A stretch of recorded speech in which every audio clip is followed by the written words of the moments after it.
Totally worth it. Like citrus. Make the most of it.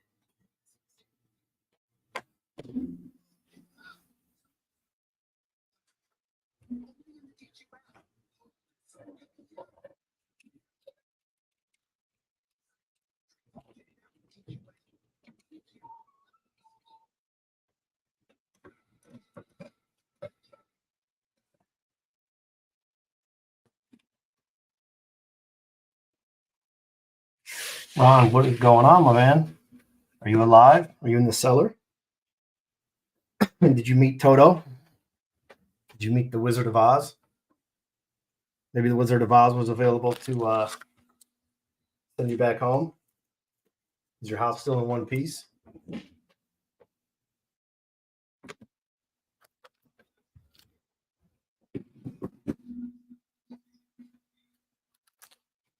Obviously, your cell phone and your charger is working, so that's good.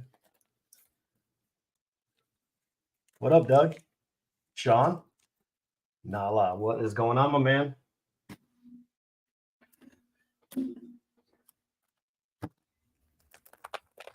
I've been a sorting and listing machine all day long. Probably about 7 to 8 hours I did today. Just excuse me. About 7 or 8 hours of just sorting and lifting and sleeving, and man, it feels great.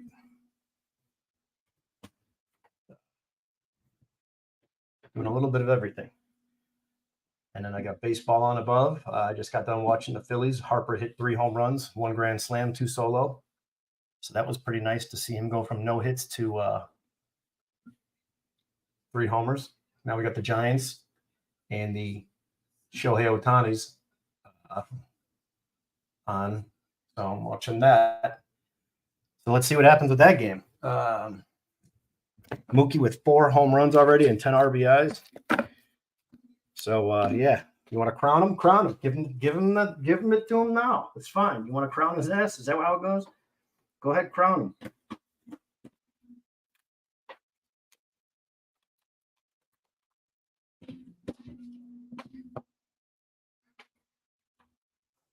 Fine by me.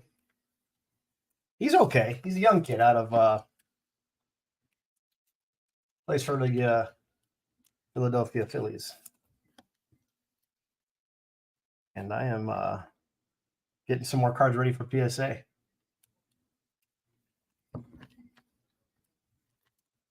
Hopefully, I've got some orders coming back here soon. I've got 6 or 7 that are just sitting in grading, and they've been there forever.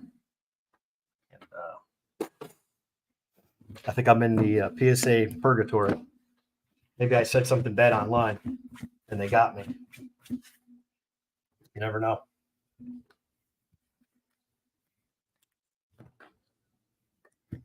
Yeah, that's good, Ron. You have to get a good. You got to get a good mix in, you know.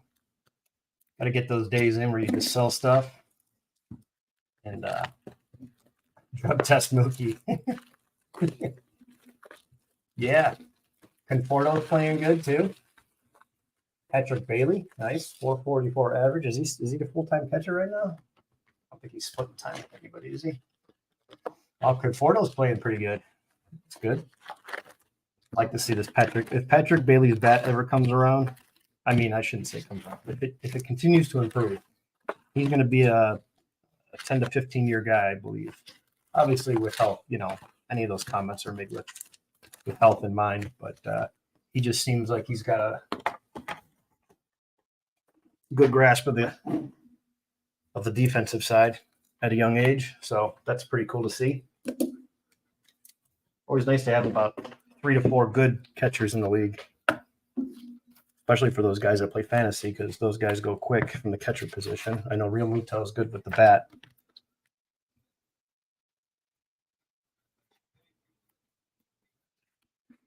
Okay.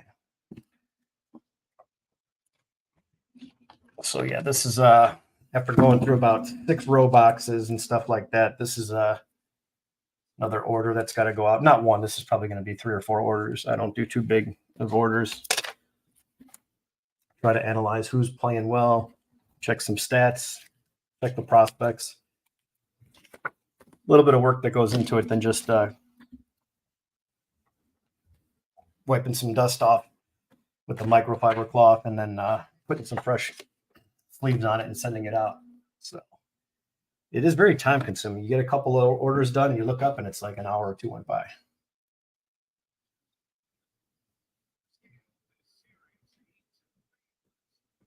Yeah, that's it, Nala. We are 6 p.m. Eastern, boys and girls. Orlando, what's up, man? Just watching some baseball. So I figured I did about 7 or 8 hours, like I was saying, Orlando, with sorting and some PSA orders and set builds, building some revised lists for the Strongsville show that's coming up. I've got about 6 or 7 vintage sets that I'm down to about 60 to 70 cards, some with 30 or 40. My 51 Bowman set I'm down to 30, so I'm trying to get a nice Artie, what's up, man?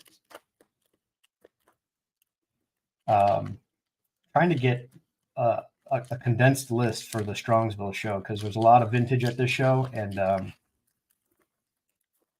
mean I know the star cards I need and the slab stuff that I may go after, but I do not. I like to have a separate list for just the commons because there's a lot of guys that will bring tables full of binders, stacks of card savers in the glass cases, and they'll have stacks about 4 inches high, as deep as those cases go, in rubber bands, and it's usually quality stuff. And if you buy 5, 10, 20 cards off of somebody, you can usually get some pretty good deals. So it's one of those things to get.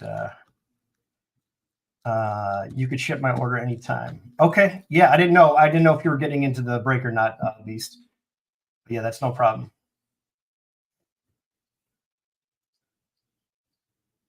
Space case. That's cool, man. That's good. That's real cool. Nothing wrong with that. It's always good. So yeah, that's what I've been doing all day. How about you guys? 0-0, I know, right? Well, it was a good game last night. I tell you, we had one bad inning against Seattle last night. And, if you don't follow the game, you may look at the score and go, 4-0, 4-2. Yeah, they had their way. They had one inning and 3 or 4 good at-bats. Otherwise, our pitching did well. Couldn't close the deal at the end of the night, but, there's a nice yellow in there to 75.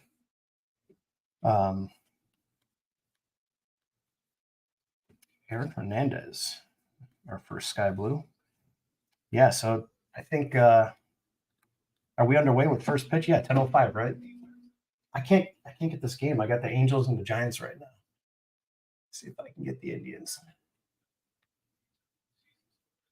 No, I have to get my phone app and then link it to this TV. I try not to link too much to this TV because I have my phones that turn on automatically to my other TVs. When I sleep, I have a playlist. So I'm hesitant about linking everything to this new TV that I've got above my head.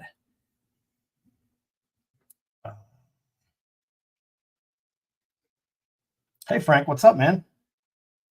Happy Tuesday. Maddie McLean, nice. There we go. Spencer Steer is active. Is Maddie McLean done for the year? How bad is that injury? Spencer Steer's been playing pretty well. He had a grand slam yesterday. Bryce Harper with 2 solos and a grand slam today. So 3 homers for Harper. We should get 12 of these, 2 to 3, blue to 150, and then a few color. I don't know, Frank. You didn't get into the break for Thursday. Dr. Stick sucks. No, he'll be fine.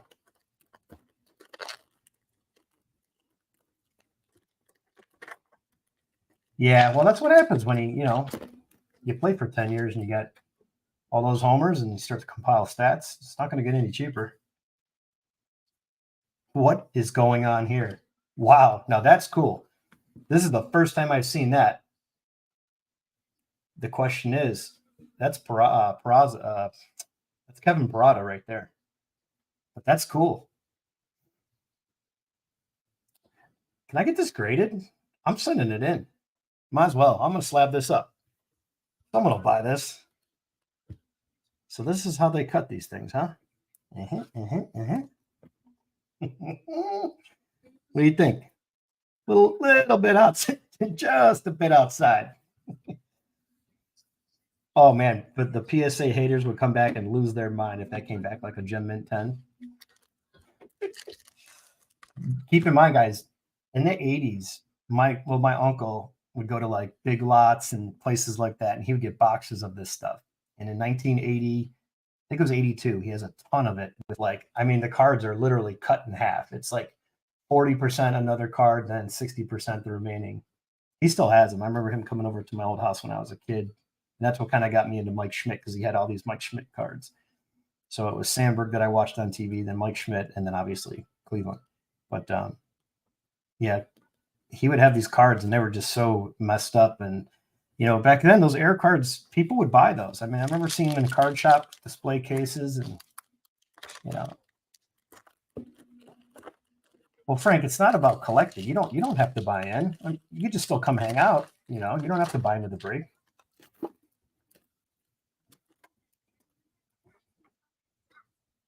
Okay, we got our first blue to 150 here. Hopefully it's cut right. Oh, it's orange. Come on. This could be holiday. I'm gonna be great.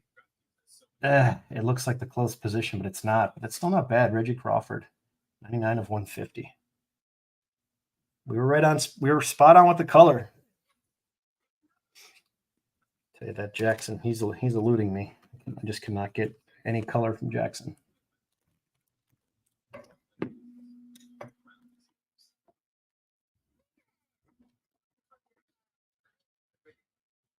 Yeah, well, to me, an uncorrected error UER in the Beckett guys, they're not worth any. I mean, it's not an error card. It's an error, but it was never corrected. So unless they reprint something or something is short printed, then it wasn't supposed to be printed, and then they didn't have the license to do so. 54 Ted Williams, that's an example. There's two cards in the set that have the same card number. So that was something that was printed, then removed, and then they put a card in place of it and printed the remaining run, 54 Bowman. So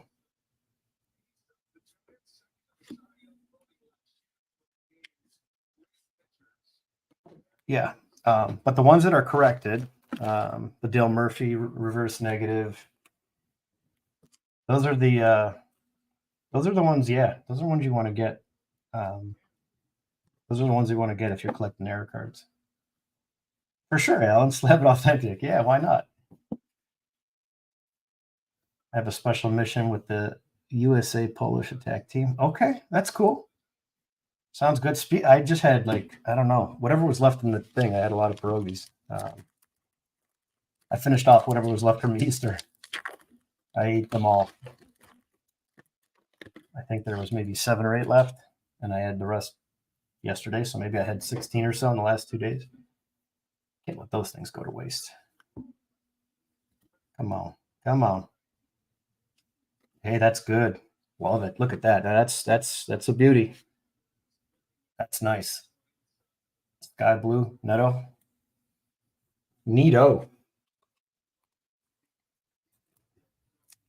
Guys, if you've seen the PSA specials have, well, let me just do this before I speak. I believe they did not change for the month of April. At least they didn't when I did my last submission.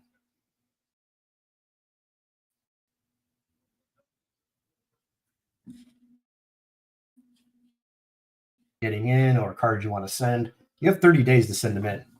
You know, just get your cards together, prep them, put them in the list, create the order, print the docs, and then you could prep the cards later. You don't have to do all those steps beforehand. So this way, once you're ready to ship, you just grab the stack, send them off. Doug says, I haven't had Taco Bell in at least 3 years. Doug, well, it sounds like you're in jail and someone's got you held captive. And once you get out of jail, make a run to Taco Bell. All right, we got an orange here. That's going to be pretty cool. Alan, you got it. It's all about the timing, man. How is the lunch time? If you go at like 11:45, that Taco Bell should be dialed in. If it's not, then yeah, that Taco Bell just sucks. But it should be good to go. Okay, so there's the Jackson. Oh, here's another one. Look at this beauty. Look at that. We're killing it, boys. This is interesting, huh? I haven't seen it. I haven't seen anything like this. I've opened up a lot of these.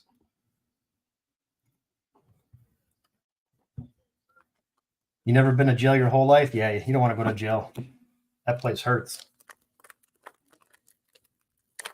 Oh, Melch, what's up, man? Felt liberating to get them off my desk. I know, isn't it crazy? I was just showing this pile right here that I've off to the left. This one's still not done, but I've got 4 orders ready to go. I just have to box them up. And I've got probably 3 or 4 in this order, depending on how many go in each one. It's overrated. Yeah. Well, sometimes some people like jail. All right, we're putting a puzzle together here. Let's see who we have. Oh, you know who that is, right? I know who that is. Right there. Chase the Lauder. Yep, that's Chase the Lauder. All right. Let's see if we got. Let's put some heads together. We could tape them together. That's not going to look right, but we could try. That'll work. Let's see if we could do this. Okay. Ohtani with a base hit. Jackson out of the way. Definitely a puzzle. I mean, it's crazy. Like some of these are just as good as they've always been. They're always really nice. And then this orange and yellow looks pretty good. So let's continue on. Let's see what else is happening here. The base looks great. Yeah, these look interesting. Let's put a sleeve on this one.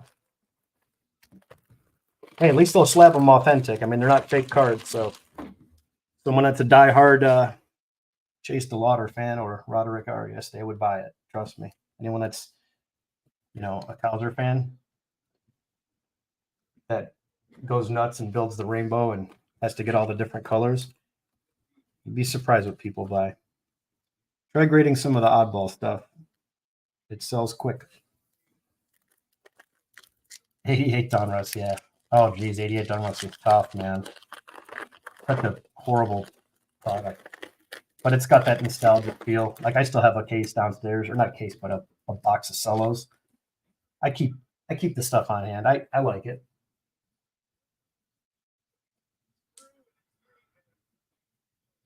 Freddie Freeman with a RBI. Ohtani to the third, it looks like, and then Betts scored. Okay, we got a gold here. There's a Jackson Holiday. Another Jackson. This is the first. Usually, I was able to get one set and like 3 or 4 doubles. It's the first time I got double Jackson Holidays. Let's just see who this gold is. Cleveland? No, Tejas. Dustin Harris to 50. Dustin Harris to 50. That's cool. All right, so we got a gold, we got a yellow and an orange, and some paper. Let's get another Jackson Holiday. Can never hurt to have extra Jacksons.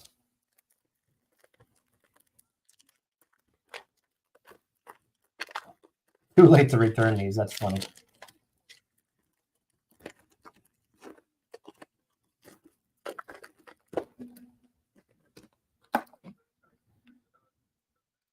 Oh, we got a beauty, folks.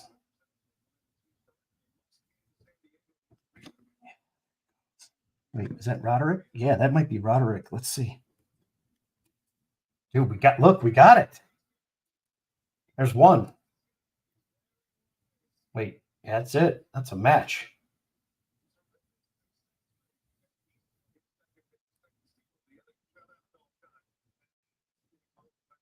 We're missing a little bit in between the card, but that's a match. There we go.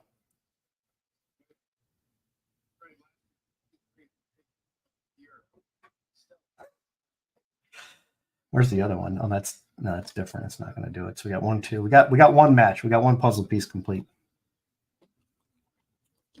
Interesting. Yeah, a little tape, custom booklet. For sure, that'd be great, man. Joey Bart to the Pirates. Nice. Backing up the rookie. That's cool. Good for him. Hopefully he gets a second chance and turns things around. He was a high pick. Was Joey Bart first overall? I thought he was a first rounder. At least in the top 10, top 5 maybe. Oh, just send one? Yeah, okay. Oh, for sure. I'm sending all these to PSA. I thought you meant send one to Tops. I figured I'll do one to Tops. But they'll just tell me, oh, we don't have this product anymore. But yeah, well, give me something. Cubbies? Christian Hernandez to 150. It's amazing how nice these are. And then this is like butchered.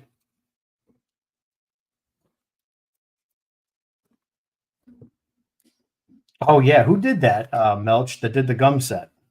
I got 2 boxes of that gum from a buddy of mine did some rehab work on a golf shop here in Medina, Ohio. In the attic, they had 2 of those boxes of golf cards. So I've got both of those from the golf pro shop. And they've been up in the, it's like a finished space. They've been up there probably since the place was open or ever since the product came out. Brett Tippin, nice, good for him. That's dedication. A lot of packs. I'm not sure how many cards are in that set. Oh, we got another beauty. This baby is really, oh, there it is. That's it, right? This is it. Look at this. Oh, I love it when a plan comes together. Look at this. Would you look at it? Oh, sweet. How thick are these blades on this machine? It's got to be at least a good 16th right there. That's missing. Yeah, because it's got missing the ST in the bottom of the 1. Let's see what a normal one looks like, how much thickness this is.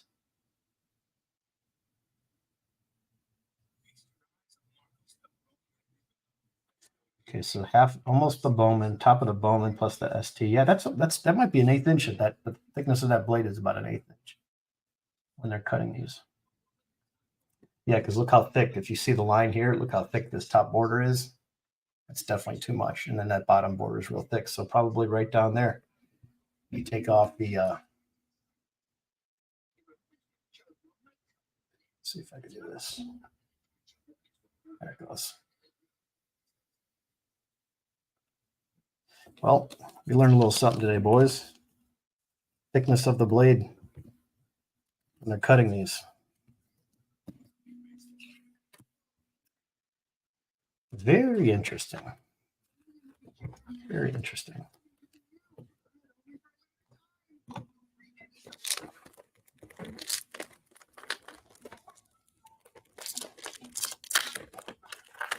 Anybody watching any baseball today? Let's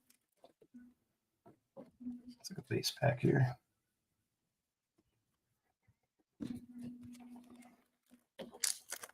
That's great, Dolly. Yeah, it sure does.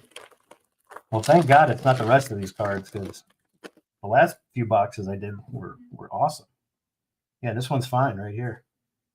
Thomas Harrington. So that's spot on right there.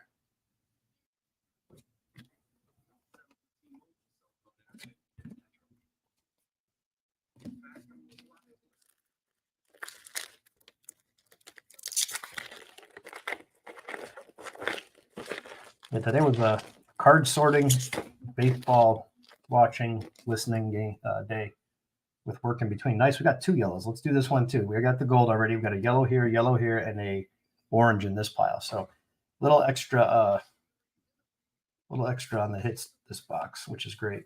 Let's see what we got here. Yellow. St. Louis. Pete Hansen out of 75. Peter Hansen. I'm Peter Hansen with Dateline.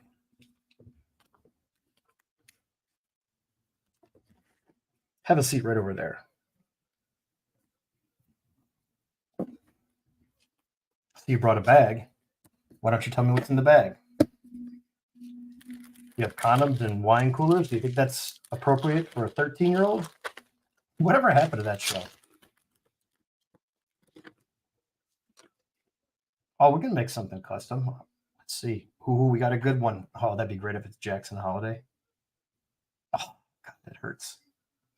Oh, is that Jackson? Wait a second. No, that's Cowser. Wait.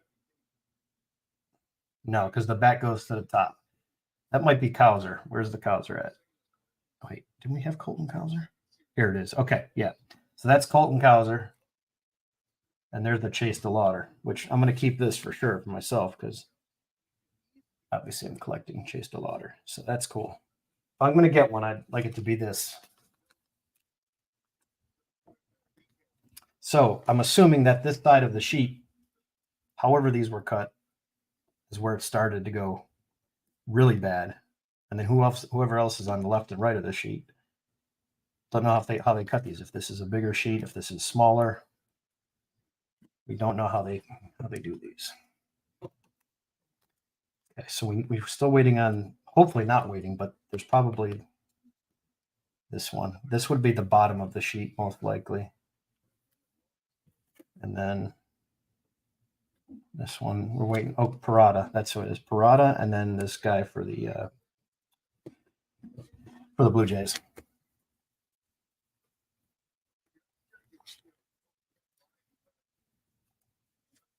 No, I don't have the Indians game on. Let me get my phone app thing.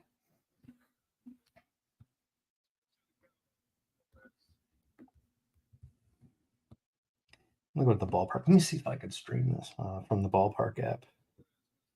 MLB. Let's see. Wow, 3-zip. What happened? Who scored? Will Brennan. Okay. Base hit. Nice. Look at Hosey run, man. He is hustling. Oh, God. I love that guy. Single top line. Okay, 1-0. Yeah, I'm showing 1-0 on the highlights, but it says 3-0. Naylor just homer. Oh, nice. Cool. I'll have to see the pitch. That's good. Let's see. Audio. Pay for that.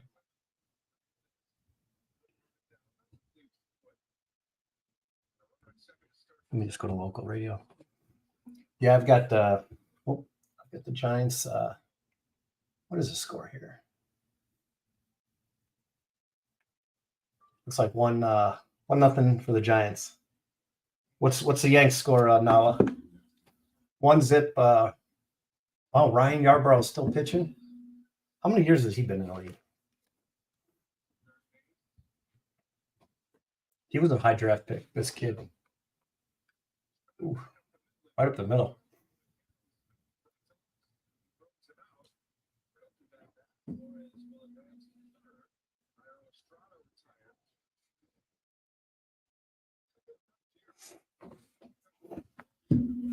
Okay, 2-0 D-backs. Nice. A lot of baseball left. D-backs have let's see how they fare against some of the better teams. White Sox won again, or they won. Oh, the first game of the year, right? White Sox 3-2. Blue Jays 2-1, middle of the ninth. So that means it's about to be the bottom of the ninth.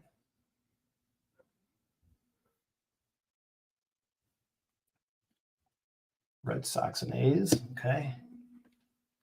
Indians Guardians still going on. Or Indians Guardians, easy. Indians Mariners. Cardinals 1, Padres 2, end of the fourth. 3-zip D-backs. Albert Bell 3-run homer. Yep, not bad. Little pinch hit action. Okay, another blue to 150. Chandler Simpson. I like that. Base. Let's see what we got. To 150. No Mason. Bryson Motts. 59th overall. Second rounder, late second rounder.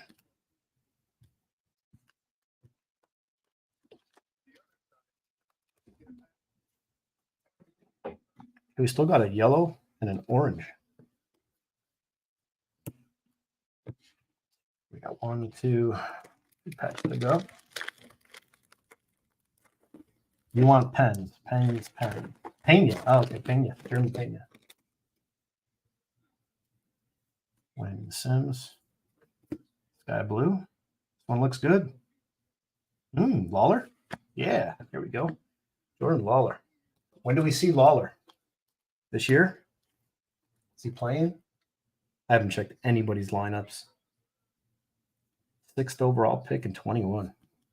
Mr. Lawler. Okay, last pack. Let's see what we got here.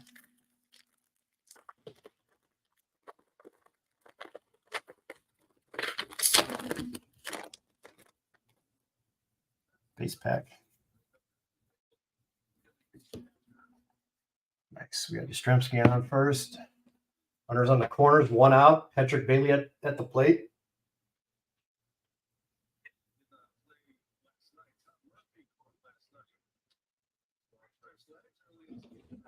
All right, let's see what this other yellow is. What color do we have here? Okay, Nate Savino. So both our yellows were pitchers.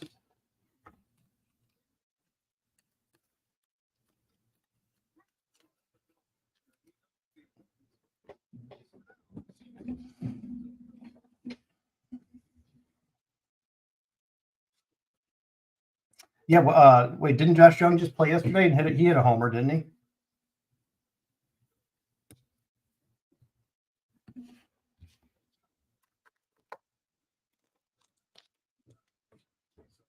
He's still playing, right?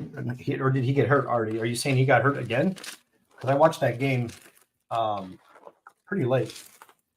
I just saw the home run early in the game as a highlight, and then I watched the remainder, but I don't recall him getting hurt a couple days ago. He did, then hit by pitch. Wait, hit by pitch recently? Are you kidding me? Oh my God. What?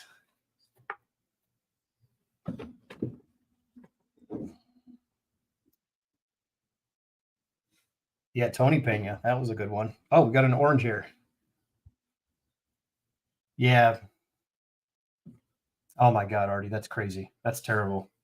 I don't like when guys get hurt. Like to see baseball go with all the players. Okay, we got a first. It looks like a pitcher for San Diego based on the cards that I've opened. Pitcher for San Diego. It is Adam Mazur, 2 of 25. Second rounder. Still a great card. Any orange is a good card. Okay, let's see how we did. We got an orange, 1 blue, 2 blue, yellow, and we did get a gold too. Yeah, great box. Other than a red, we've got above average as far in terms of hits.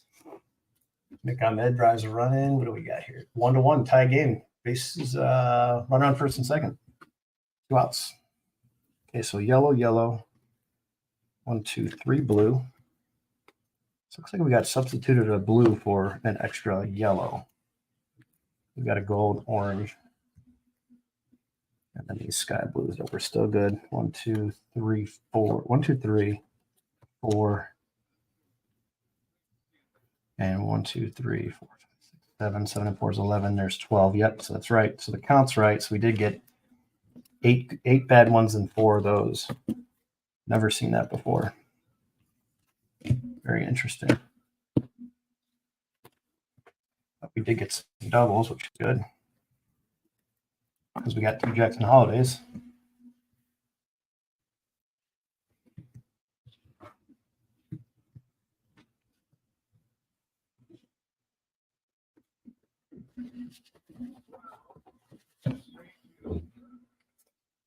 Tie game.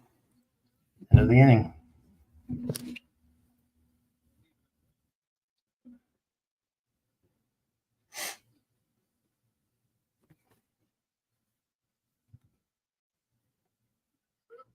Bush. Foul will be on Yurtsevich. So Oh, that's basketball. We don't want that. Baseball's the worst with blackouts and things like that. I don't understand it. I mean, aren't you trying to grow the game? There should be contracted no blackouts whatsoever. Yankees games are always on Peacock. Got to download this app, that app. It's makes people just not want to just try to find all these different ways to watch baseball. And then you get the MLB app, and then some games are still blacked out. So make that make sense. And get back. No idea. Way above my pay grade.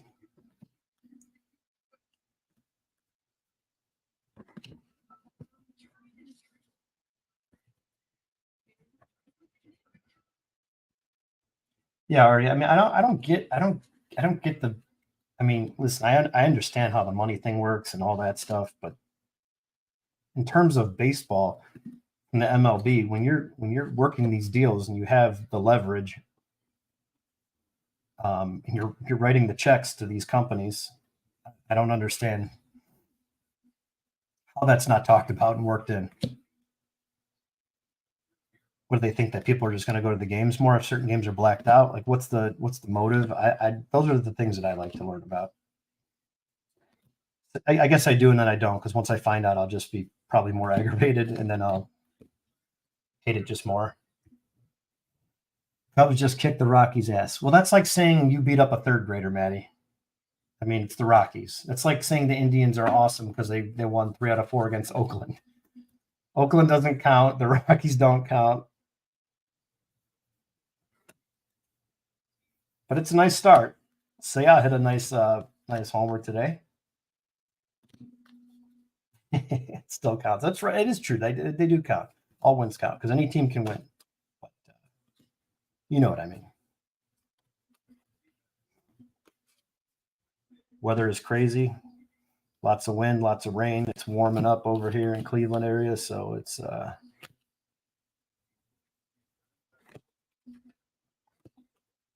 good and bad at the same time.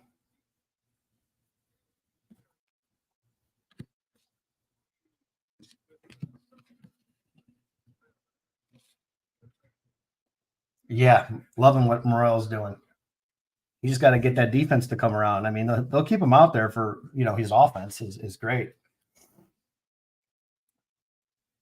But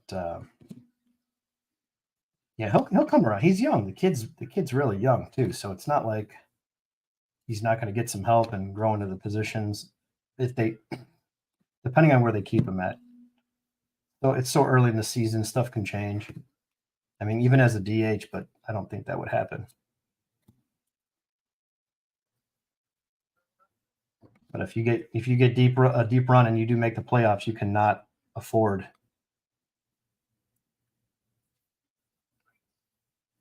bad defense.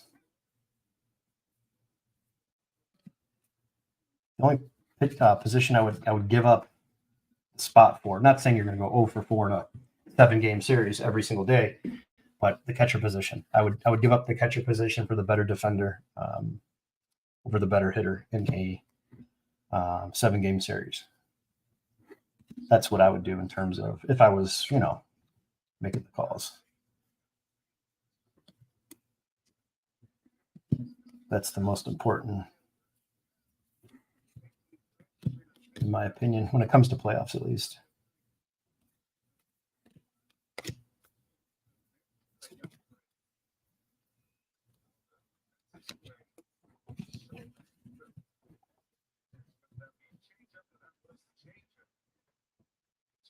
Okay, that's everything. All right, so send it off to the kid. Get these stuff built, sorted.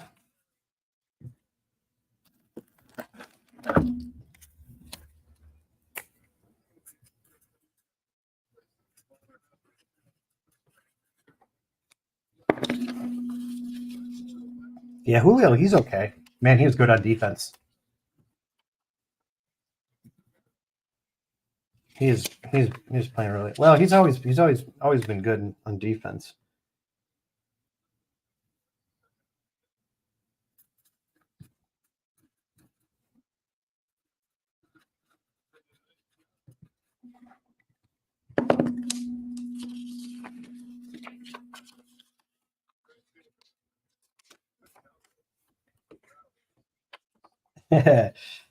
Yeah, she turns 3 in a couple weeks. She's getting there. She's getting close. She's getting good at opening. She's taking her time. 3, 4, 5 cards at a time. My kind of breaker though, you know. Flip by a few 1-of-1s, couple of hits, throw them in the pile to the left.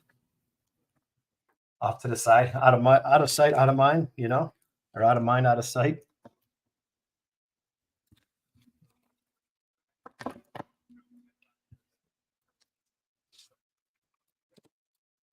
Got another card going out for I think this one's for Charles. It's got a big old dent in it. We got the golden mirror. I'm only doing a few at a time because I don't want to flood my account and then have them get pissed off at me that I'm, you know, turning in all these damaged cards.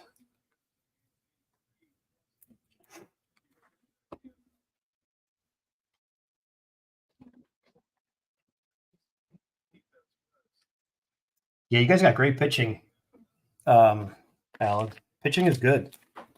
Seattle's got good pitching for sure. I agree to that. Okay, that's Charles. That's done there. Let's see what else we can do. Oh, I was working on these, leaving up these 73. If you guys didn't see my the short that I uploaded, I'm trying to put together an additional set of 73 tops. And Adam, I gotta pull out that card that you needed. Josh, what's up, man? Nothing, man. I'm just hanging out. Just was watching baseball all day, and then I was watching your stream, and then I sold another set of the Bowman drafts, so I decided to do another box because I'm doing some PSA orders. So seeing if I can get lucky, and I pulled these beauties, these miscut beauties. Josh, check them out. Well, Neto, that's going off to PSA, but check this out. Those are pretty cool.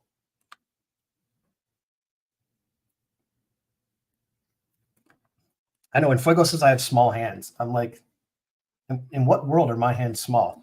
I'm not that big. I'm not a big person, but my hands are not small. I think in Fuego has baby fingers. I think he's just one of those short, stubby guys. These aren't too bad, right, Casey? I mean, we get these what, PSA 6, 7, little OC. Look at this Colton Cowser. And it sucks because not sucks because that would have been great to get a nice Chase DeLauder. I did get one of these and I'm keeping, but it would have been nice to have a second one. Probably could have sent it off. And can I palm a basketball? No, but I could throw a football. Palm a basketball? I'm not 7'2". Palming a basketball is hard. The majority of the world cannot palm a basketball, Maddie.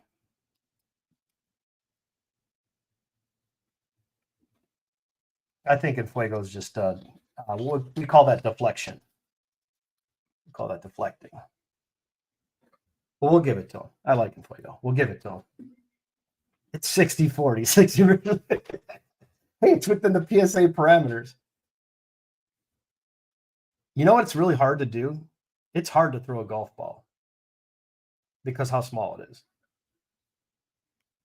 You can palm a basketball and you're only 6'2". I'm like 5'8". I'm not 6'2". You should be able, if you can't palm a basketball and you're 6'2".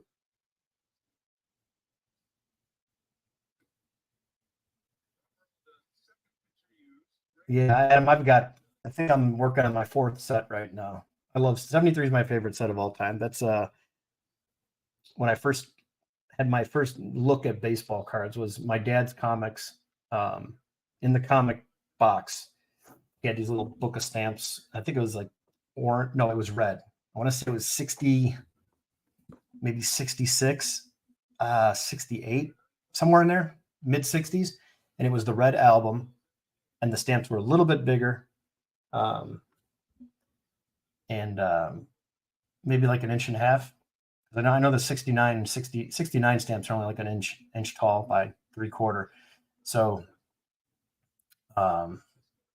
don't talk to Robot Son's brother. Oh, those guys are big. Those guys are a lot taller than 6'2". That's crazy. Yeah, I don't mind. I don't care what I'm okay in a crowd, you know, in terms of like not feeling comfortable. But that was my first look at baseball cards, and he had there was like maybe enough for a pack of cards. And the best card was Juan Marichal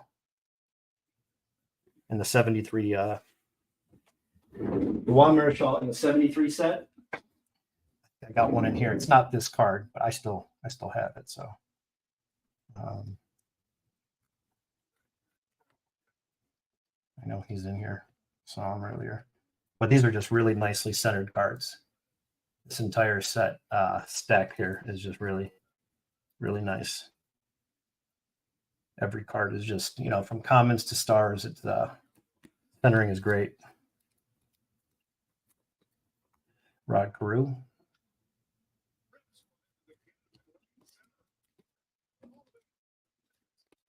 Love the Johnny Bench card. Probably one of the better images in the set. Risking life and limb. He's got the mask off right here on the ground.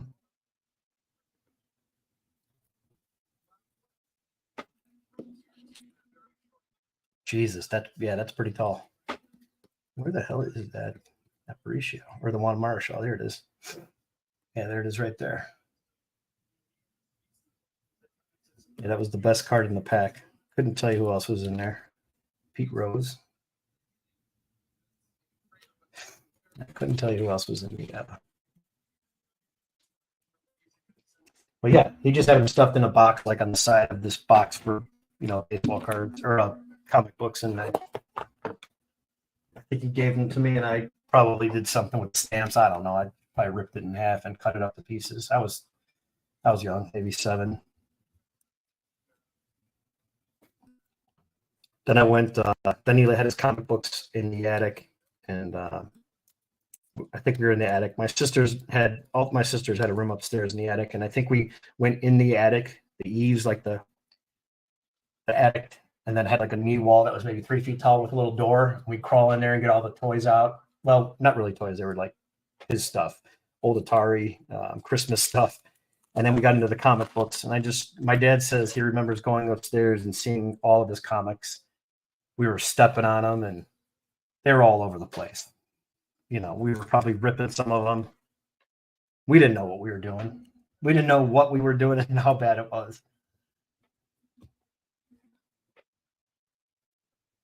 Yeah, when I was a kid in the 80s, well, I mean, obviously late 80s, but when I was going to the card shops first, there was card shop everywhere in the late 90s, early 90s, or late 80s, early 90s, sorry. There was card shops everywhere.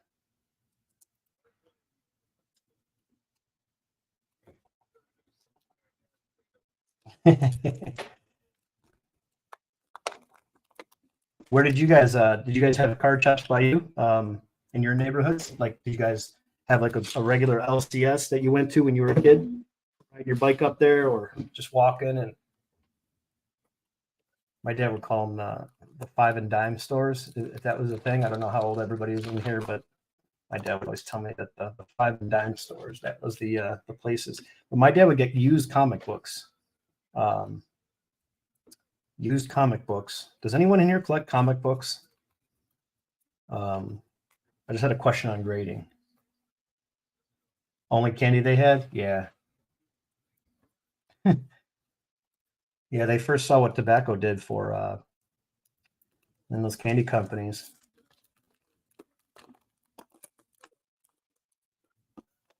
But I love those old stories. My dad would get you would get whatever it was, a quarter, 25 cents, something into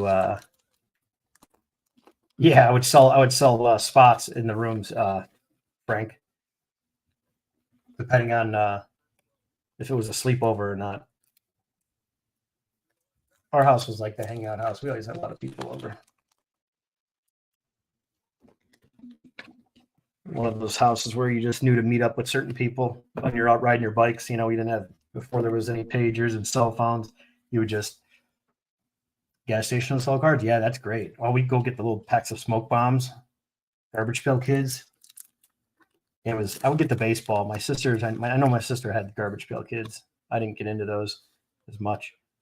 Maybe I bought a pack or two in my entire life, but I was always going for like 80, 89 was like when I really got into it, but 87, 88. But yeah, 89 was the year I would buy. You spend any money that they had from birthdays and stuff like that. Picking up, go to the woods and we can get cans and take them to the Golden Goat, which is basically like a big old box at the corner of a parking lot where a grocery store would be.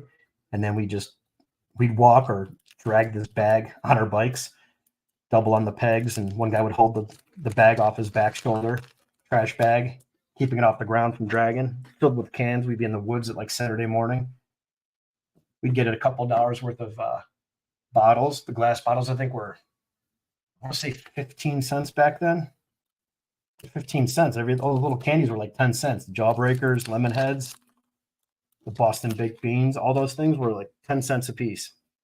The Nominators, I think, were 10. Then they went to a quarter when I probably turned about 9 or 10. But I remember going and using whatever money we had. We'd each get a pack of cards and the rest would be candy, and we would just split it. Get the little brown bag from the drugstore. We had this place called Old Brooklyn Drug, and it was like bottom shelf, maybe 3 or 4 or 5 at best, wax boxes.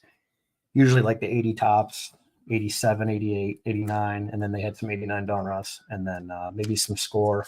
But there's usually about 5 boxes and then tons of candy. And that was just while, and the rest was like a general store with pharmacists in the back. We'd go in there. Corner store, get 1 box at a time a week. Had to fight to get more card. Yeah, that's cool though, Fred. Those are good stories. Oh, Case, I was just asking if anyone knew the next place to drop off cards to CGC or CSG, whatever it is, the comic book company. I don't want to ship the comics that I had. I don't trust anybody. They're not mine. They're my dad's.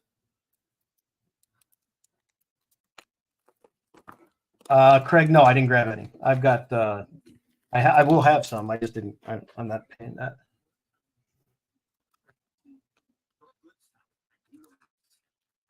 I mean, the prices are, that's going right though. That's kind of what they've always been. Well, the last few years. That's a nice Nolan Ryan. Centering on these are just great. Oh, you don't know about that? Yeah. Yeah, I know what books he has. I know what they are. He's got some nice ones. Penny candy, yeah. The best was the big glass jar at the drugstore with a nice almost like a globe. It was solid glass with the rubber seal around it, and it was, I want to say it was about a foot tall, and it had the pretzel rods, not the small. These were long pretzel rods.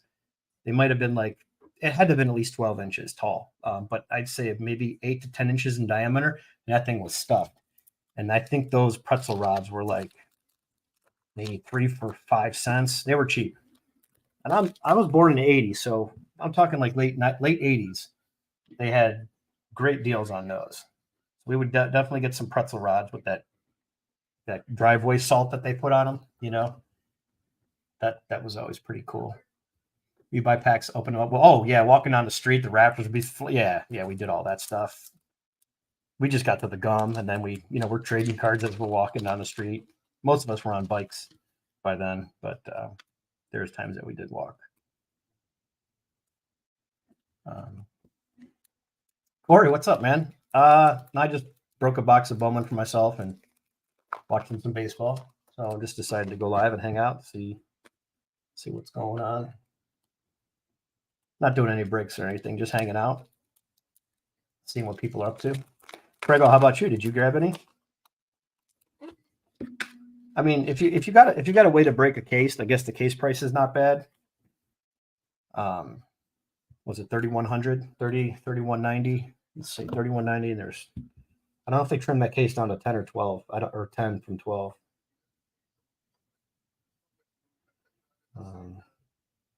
Let's just call it 3,300 with tax, 3,350 divided by 12 boxes. Yeah, 279. Yeah.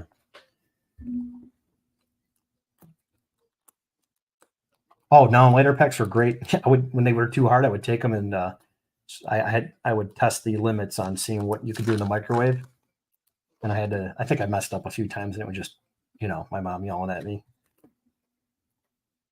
scraping the stuff off. I'd leave it in there, but I think I got it down to like 4 seconds or something. I'm just guessing. It was under 10. I remember 10 was not it. It definitely melted everything. But I would put them in the microwave. I did some strange stuff. At a recent event at their school, my kid. Oh, that's great. That's awesome. Well, I think they should bring it back. If they were smart, they would bring the gum back. I mean, how cool would Big League be with like some bubble gum in it? They could sell crates of that stuff. I'd love to have it in flagship, busting some breaks, talking to you guys, chewing on like 17 pieces of gum at a time, and then, just running through bubble gum. I'd love that.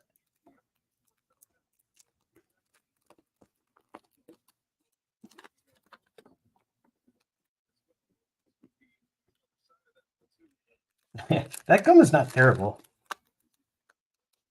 Here, I'll grab a couple packs of some 89. I got these this huge lot because I'm obviously a fan of 89. Let me grab this some packs from these. Hang on one second.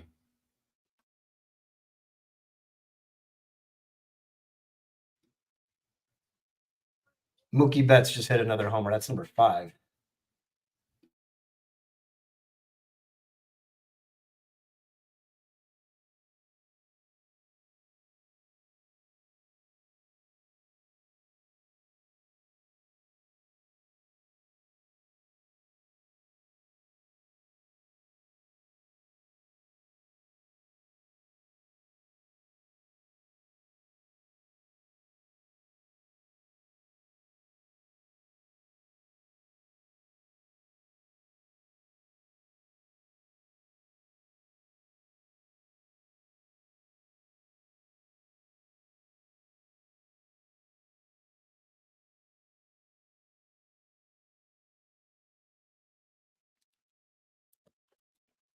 Yeah, exactly, Craig. I think that's a great idea.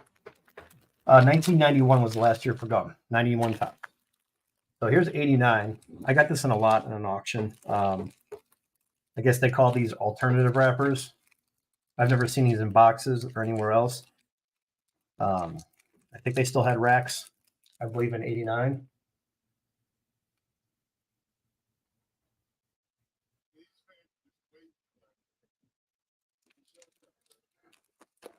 Back to back. Was that Ohtani too? Did he just hit a homer? Wait, what happened? Yeah, Ohtani homer too. But yeah, this is a wrapper that you don't see often, I guess. What's cool is you can see the cards through here. And they weren't searched because I got a lot of good ones that I set aside that you could see, like Barry Bonds and stuff. People collect that stuff. But yeah.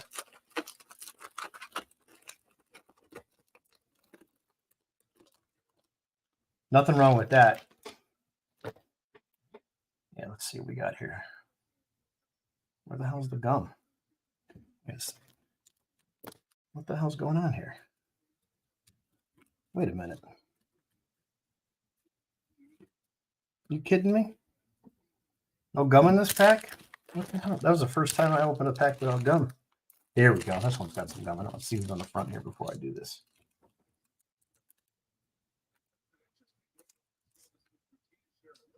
That's good. Okay. I can smell it. Smell the bubble gum. Follow those size 5s. Ooh, look at that. That's a beauty. I always thought that was Ralphie Palmeiro. I think he's in the traded set. Let's see. It's not bad.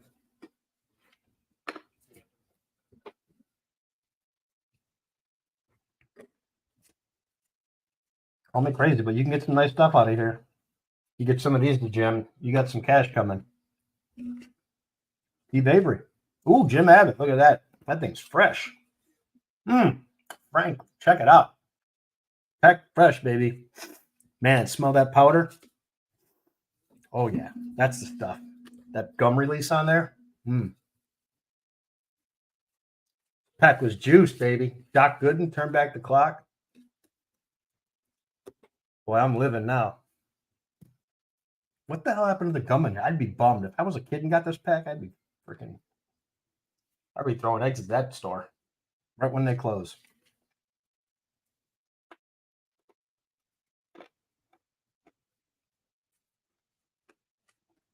Yeah, this gum tastes like crap. I mean, it's not terrible. It's like chewing on paper.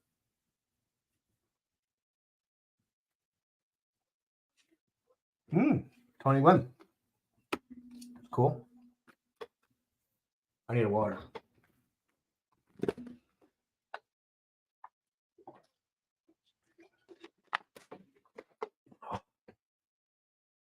Yeah, I've got a lot of, not a lot, I should say I've got a handful of the Griffey. I've been collecting that stuff for a long time. I just need to scale down and sell some stuff. All right, that gum wasn't terrible. Eric Davis. Tony La Russa.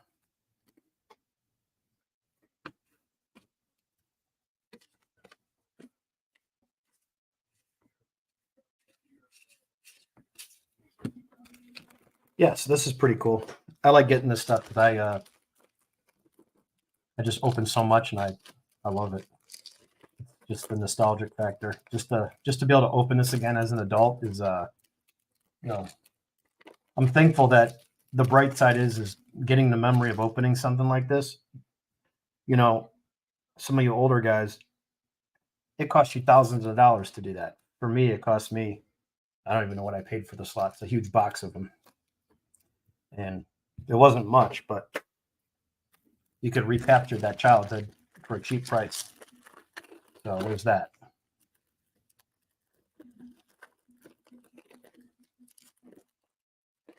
Frank, do you need that? Where did that card go? Do you need this one, Frank? Put this in your pile. Nice. Look at it. Packed fresh. Just a little fat on this side. Top to bottom's great, though. It's a solid 9 all day. That thing's sharp. If it was better centered left to right, we'd for sure send it off. You could still send it if you want, but I think we can get a nicer one. I'll put it with your stuff. Well, you don't have one that I pulled. I mean, this is like a time machine. Look at that. And I'll even give you the wrapper. Look at that, Frank. Oh, shit. That's not gonna work. Move over. There we go.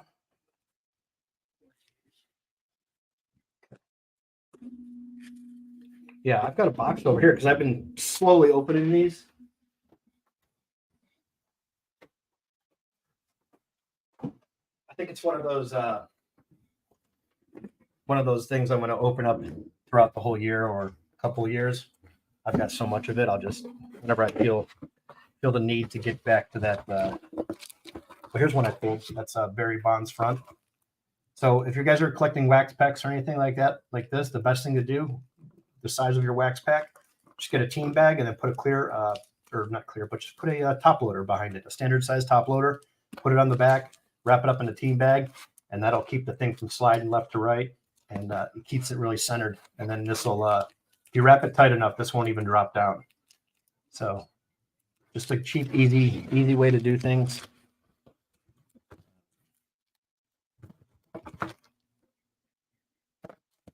So yeah, I've been starting to open some packs and put these, this one's got a lot of dust on it. But yeah, look how nice these are.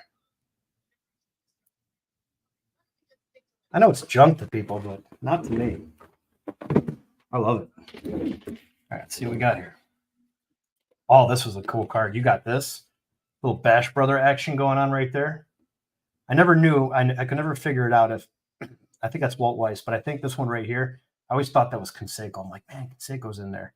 But there's McGuire for sure. Unless Canseco's right here, that arm looks pretty juiced. We can tell who's juiced right there. That's a juiced arm for sure. I think that's Wallweiss. This could be LaRussa. No, Tony's right there with the shades on. That's got to be Tony right there. I wonder who that is then. But that's got to be Tony LaRussa right there. With them shades, for sure. Yeah, we never knew who was on the front of these cards.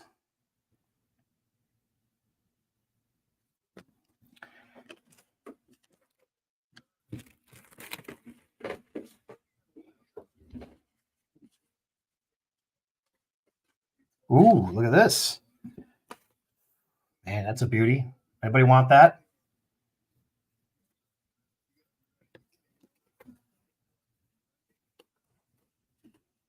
The smell of these is just great.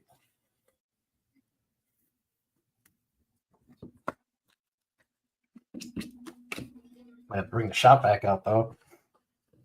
Ooh, Steady Eddie. I'm looking for a Future Stars of.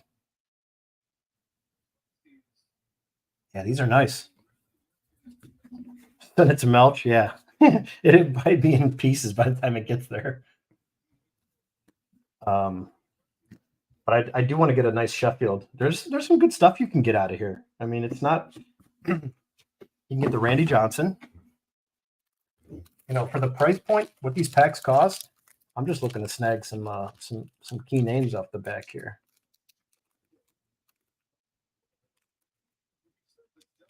Sometimes I can't even see what they are.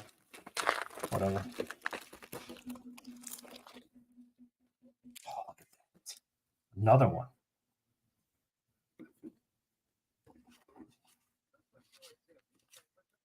Ooh, I know that. That's Canseco right there. Oh, yeah. I've never seen this card like in a top loader in the case for like $2, maybe more back then. Who knows? Those card shop guys were a bunch of crooks. Nice. That Eddie's really nice. Let's see who else is in here.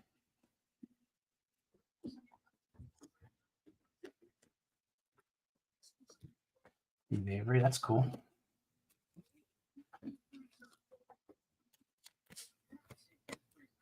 Sounds good, Manny. Yep, we'll see you on Thursday, buddy. Appreciate you hanging out.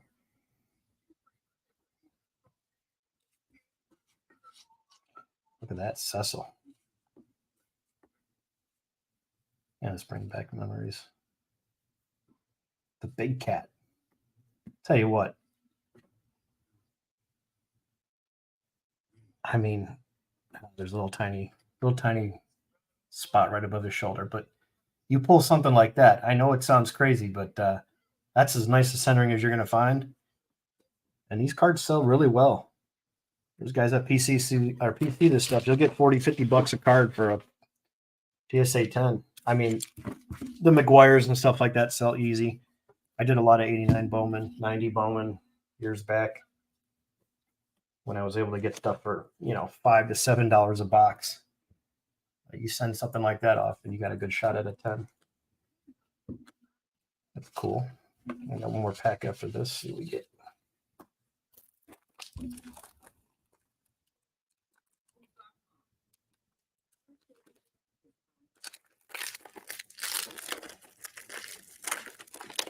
I think if you sent a boot that came out of the river, the PSA, they grade it for a fee. They'll do anything.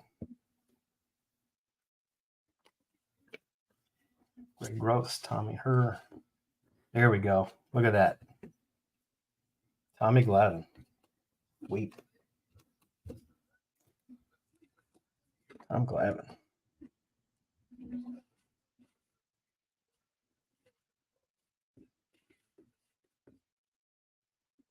Nice. I like the Hershiser has a nice record breaker card in this. George Bell. Yeah.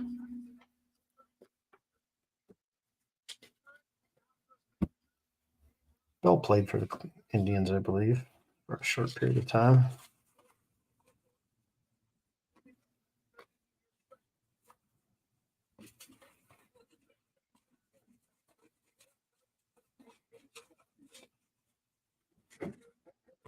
right. Oop, gum everywhere. Gum's on the loose. That wasn't terrible. If I wake up tomorrow with loss of vision and a black foot, well, it was the 89 gum.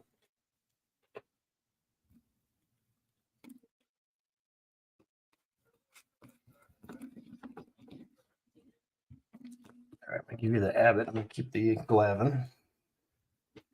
These away. I'm just gonna go for the set. Nothing like opening a set or opening cards and building an 89 set for yourself. I shall save these sticks of gum too. They look pretty good. Can't go wrong with 89 tops. I mean, you could, but you could also have a lot of fun with it.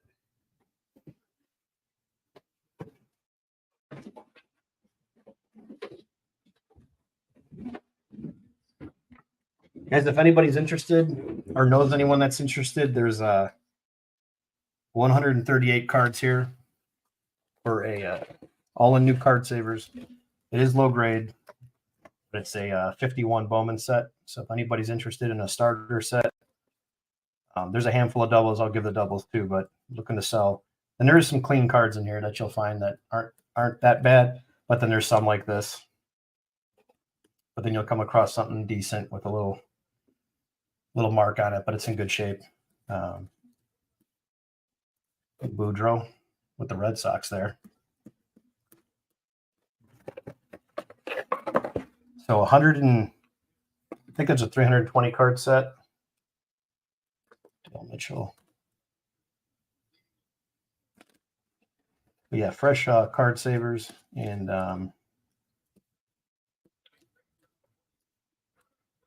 yeah, there's a beater, Jim Hegan, and there's a nice one.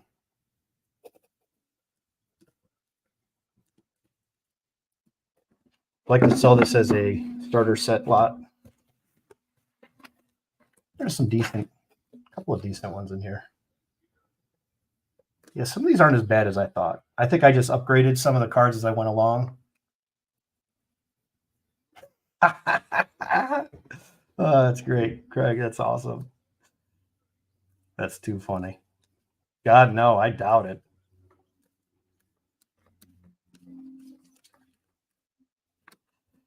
Yeah, that's funny.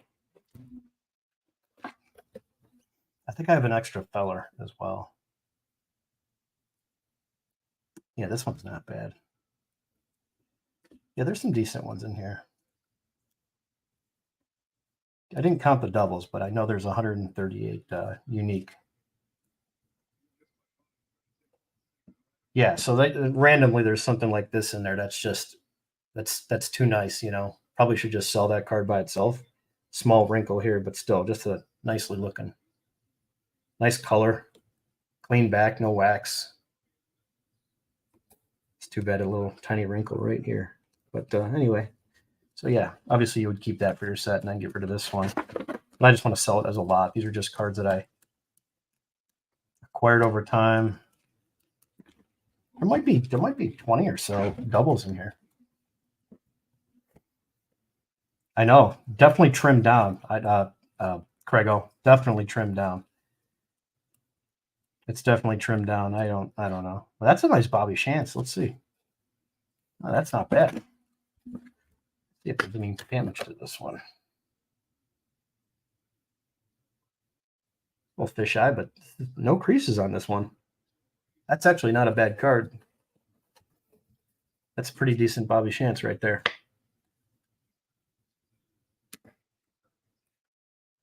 That's nice. I think the one I got is graded. That's why. Or I bought a graded one, or I got a graded one somehow. And I think I took that out of my set. I don't really go for any particular grade. I just try to get the best value at the time I'm looking for. I don't know if you guys do the same. If you guys are set builders, I try to buy the best card that's available in my price range at the time that I'm looking. So let's say I'm after any card and I start to, if I'm at a show or something like that, or even just surfing on eBay, wintertime, you get a lot of that downtime. And small lots from different auction houses. Yeah, that's cool. That thing's been through the mud. Wordy, this is nice. Look at that. Let's see what this looks like. This doesn't look too bad. Yeah, that's clean. No creases there. It's a nice looking card. Little mark on the back. But this is one of those sets that PSA, if you have wax on the back, they're not going to ding you for it, just because most of the sets, or most of the cards out there, at least a third of them have wax on the back. Just because how many cards are in a pack. Yeah, Craig, I don't use anyone else. I can't use another company when I see cards that are just horrible. Busby, look at this. That's a nice one. Yeah, this must have a crease in it because this centering is amazing. There's a little mark here, a little surface. I was like, "What's wrong with this card?" And I flipped it over. Like, look how nice this card is. Jesus. I'm like, yeah, there's no crease in it. What is that? Little surface stuff? And I'm like, oh, look at the back. Oh, that's crazy. Yeah, it's got like the glue on here. You can probably get that wet and peel that off, but still, that's a cool card if you're just looking to display a card. Look how nice that is. Centering. Man, to have a mantle just sitting there like this one day. One day. All the houses that I'm in, I never find baseball cards. I find some random stuff. Besides, well, ISA is my first choice. Yeah, got about 13 subs going out tomorrow with the ISA. I do have an ISA here that I have to snap out. So yeah, that's a nice. I got a list of stuff. I don't know why I still have it, but I put it together. Some nice card savers. I think I've got an extra color I'm going to put in here so somebody can add a couple stars. I may have another player or two I can put in here. So I want to get a nice jump if they already have the Mantle or Maze. It's a nice starter lot. So 138 different cards. I have to count the total, but I think there's probably 155-ish, 160 in here. Total cards.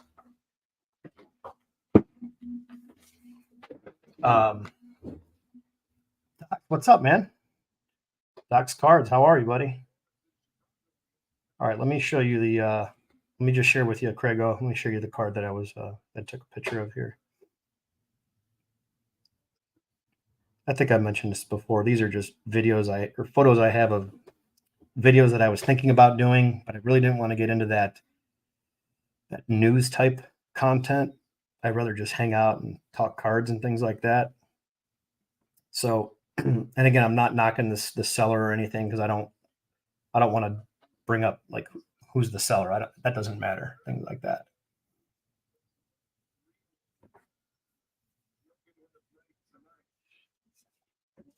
Okay, Ron. No worries, man. Yep, stop back if we're still on. If not, we'll catch you on Thursday. So here's a 2.5. And this is not, that's not a 2.5. Let's see if I can do this. Turn this brightness down. There we go. That's not a 2.5. I mean, you're grading big time cards like this. I mean, that's a big card in a higher grade, but that's an iconic card, the 52 Maze. And yeah, that's not a 2.5. So I know exactly, one at best. I know this is not the end all be all. This is kind of like what people do on YouTube. They're like, see, these cards, they're grading everything tougher. And they got the card in their hand and they're just spewing out the spew, you know? You can't say that every card is going to be graded this bad, off by 1.5 points or 1.5, or I'm sorry, a 2.5, which should be a 1 or an authentic. Now, I didn't see the back, but, you know, assuming no paper loss on the back, that's not. Adam, I didn't even price anything out yet, but yeah, if he's looking to do this set, I'll give him a fair price on it. You know, we can agree on a price, and if he likes it, and I can ship it to him, and then if he If he doesn't like it, he can always send it back, and I can refund him as long as he pays the shipping. So yeah, that's just something I was gonna make some videos about some certain cards, just because the card I have is a lot cleaner than this, and it's low grade. 53 you got from ISA 5.5 to SGC 3.5. Yeah. I have that one card from ISA. Where's it at? It's in my stack of cards that I need to do something with, which is I need to snap this one out and just get a regular card from my. Oh, here it is. I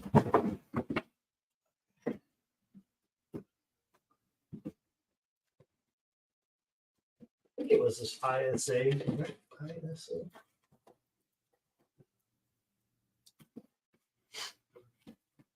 Yeah, so I'm not saying that, that company is grading cards.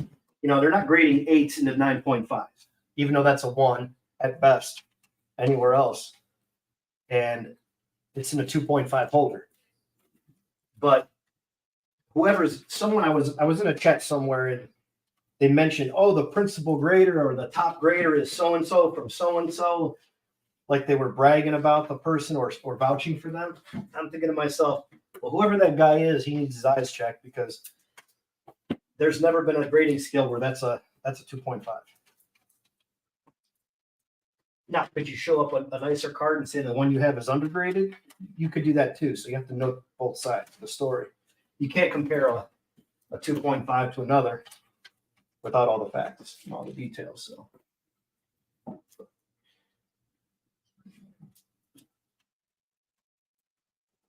I don't know what I did with that card. Maybe I got it. I think I got it shimmed up under a table or something. I had a loose table last week. I wedged it under there. But yeah, it's somewhere. I don't know what the hell I did with that card. Oh, here we go. Found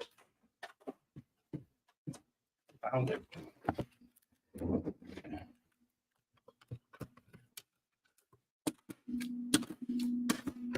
That's one of my favorite cards. I love this card. Just a great card. 2 legends on 1 card.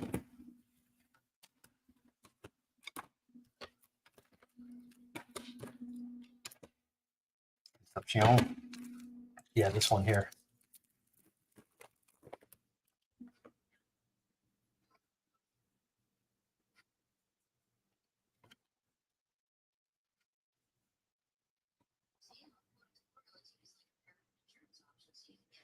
Let's see how it does. Let's snap it out of here. We'll send this one off. This is for my. I guess I'll keep that. If it's an upgrade to my other one, I have to see what I have in my Palmer run. In my set for this card. It's nicer. I'll keep it. So yeah, I don't know how to snap if these are any worse than a CGC. So I'll just take anything off the corner of the desk. This has got some weight to it. I'll smack the corner of this. I'll leave like this much off the corner of the desk. Give me a second here. All right, so that's done. So that's how you snap a case. As long as you keep your hand on this, on any case, this and SGC are the easiest. And then just butter knife into here. We'll grab butter knife.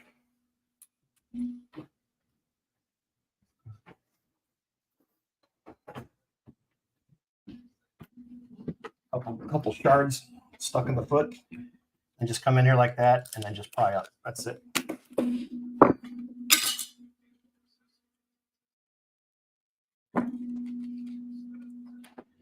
And we're out.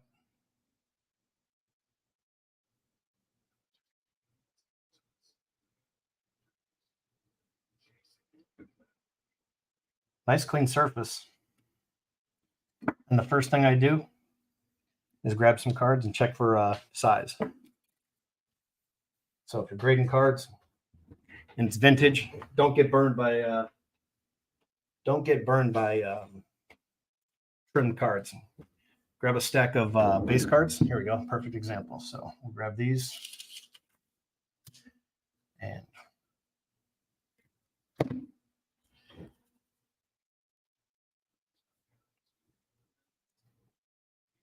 you could tell if something's trimmed.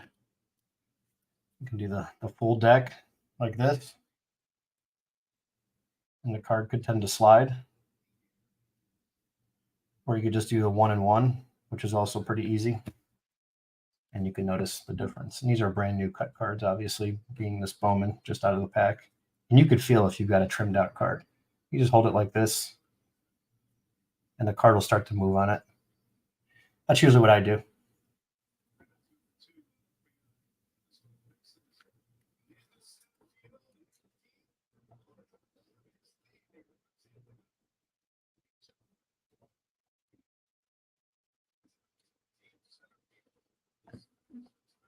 And a lot of times it's so bad where you could feel it, and then you'll see the line right here of that top card. But if you kind of do both at the same time before you let go of one or the other,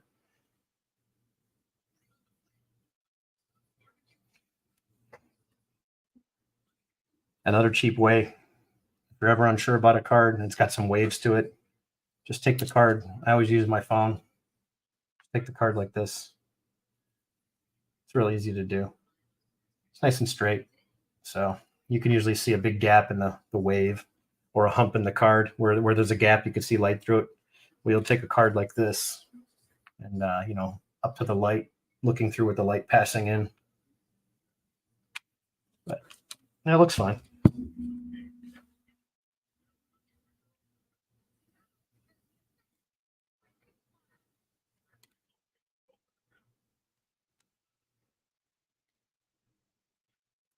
Checking it like this also checks if this corner's been flattened. If you've got one flattened corner versus another where the card's been smashed and compressed, they'll be able to tell if the one corner's been pressed. It'll be a lot thinner, and then they'll grade it as altered.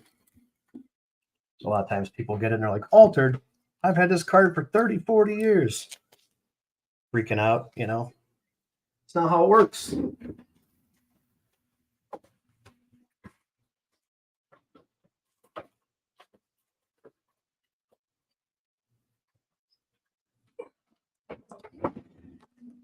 Put this in the prep pile with some vintage that I've got going out. See what happens when it comes back. Oh yeah, this is that same type of insert that SGC uses. This plastic insert. Not a fan of these. I'm not a fan of these because I don't trust any company. I'm not saying that these guys make anything bad, but the case is it's not terrible. I mean, it's not a bad case, It's pretty clear in terms of it's got a nice look to it, decent feel. I just prefer not to agree with other companies. That's all. Anyway, I just like the raised. I like the raised edge, so I can see the card, in the case. It does have this frosty color behind it here, and the rest is clear where the card should be, which I think that kind of sets off the card a little bit more. Some people don't like this frosted look. Was 5-0, now 5. It's 5-12 in 3-1. I don't know what that in 3. Oh, it's 5-1, second and third, 1 out. Gotcha, Frank. Yeah, long season, Frank. I'm not worried about it. We're off to a good start. 58 one-run games last year. People need to, if you follow baseball and follow certain teams, that's what I say about guys that I collect. If I watch them play and, they're in a slump, they're 0 for 12, and they've got 12 hard hit balls to the outfield wall and line drives right up the middle, real hard hit. They're not in a slump. They're just hitting the ball right where someone's at. That's all. Doesn't mean that they're playing bad. But if you're looking at stats, you have to factor in both things. That's kind of how I see the Indians. 58, I think it was last year, one-run games. It was the most in the American League. So were we that bad? No, when you factor in what the stats were. So those are stats that I like to pay attention to. And then obviously, did we do anything in the offseason? Did we bring anybody up? Are we getting pitching back? Plus, we had a lot of pitching injured last year. So when you factor in the one-run games with that offense, and pitching injuries, I'm not worried. Although I don't care if baseball. I mean, if we win 20 games in a year, I don't care. I still love baseball. But in terms of worrying this early in the season, I definitely am not going to worry. Nor should anyone else about their team. It's you have to see who's going to be good. It's too early to tell. The only buddy good is Mookie Betts. He's the real deal.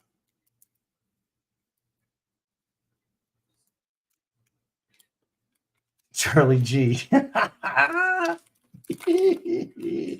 What up, CG? What's going on? I sure did. I'm just prepping some grading stuff, so I'm sending it out and sorting like a madman today. Charles, I'll share with you the nice Bowman box that I did for myself. Look at this. What do you think of these, Charles? How about these cards? Sounds good, Adam. 8 out of the 12 Sky Blues were like that.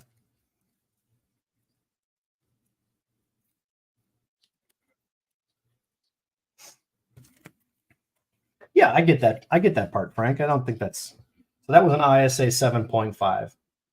I'd be happy with a 7.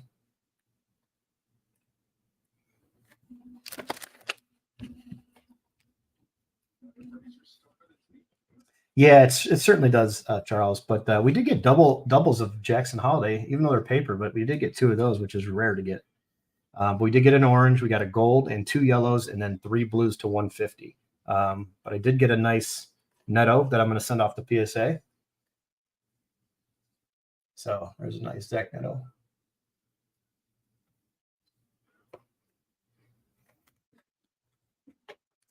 Yeah. These are both pitchers. They're both first, but the Dustin Harris is cool, and then this is a pitcher, but he's also a second rounder, 53rd overall. But it's still nice to get an orange first. So I'll have to look into him and see where he's at in the minors. Oh, and I got the Reggie Crawford first. That was cool. I think I might send this one as well. So that Crawford and then Neto, and then obviously the set build. So let's see if I got anybody else. I did get a Jordan Lawler, Matty McLean, and then Eric Hernandez. Those are both prospects. So the Lawler wasn't bad too. So yeah, not a bad box overall because I did get extra. I think we got 4 blue last time. This time we got 3. But we did get this extra gold or orange, however you want to look at it. Because I think we got 3 color and then 4 of these and 12 sky blue. And then I think we got an extra. That one box for Andrew, we got the orange and the red. That had 5 or 6 color. 2 to 4 grades lower. Wow, even with this. The heck?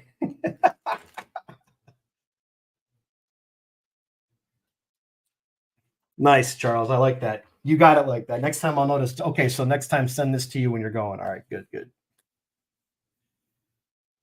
you get the beef and broccoli? What did you get? The beef and broccoli and a couple ISA 7s. Yeah, I mean, I guess Craig with like, okay, you're getting a 5, and then it turns into a 3.5 because of something they missed or it was overgraded, whatever it was. That's understandable, but it's like that card. It should be at least a 7. I get it's a little off left to right and then top to bottom, but it sizes up okay. The ISA 8s are coming out like what do you call it? Like the eggs, those little ribbons that they put in there. They're slipping those into the fortune cookies. Combo meal number 8. Oh, that's awesome. The centering on these 73s, man, these are awesome. Look at the centering on these cards.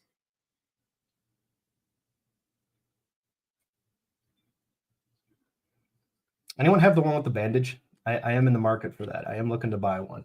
Looking for like a PSA 4 in the bandage card. Something that's not going to make me get a 3rd mortgage or 4th. Yeah, Charles, these are all really, really clean. Like centering on these are nice. So I just went through and kind of checked my set. I'm going to put these into the second set. So my second set is a little bit nicer. And then take those out and then move them to the third set and so forth. But I do have to sell one of these sets because I don't need that many. But I do. This is my favorite set of 70s, the 70s.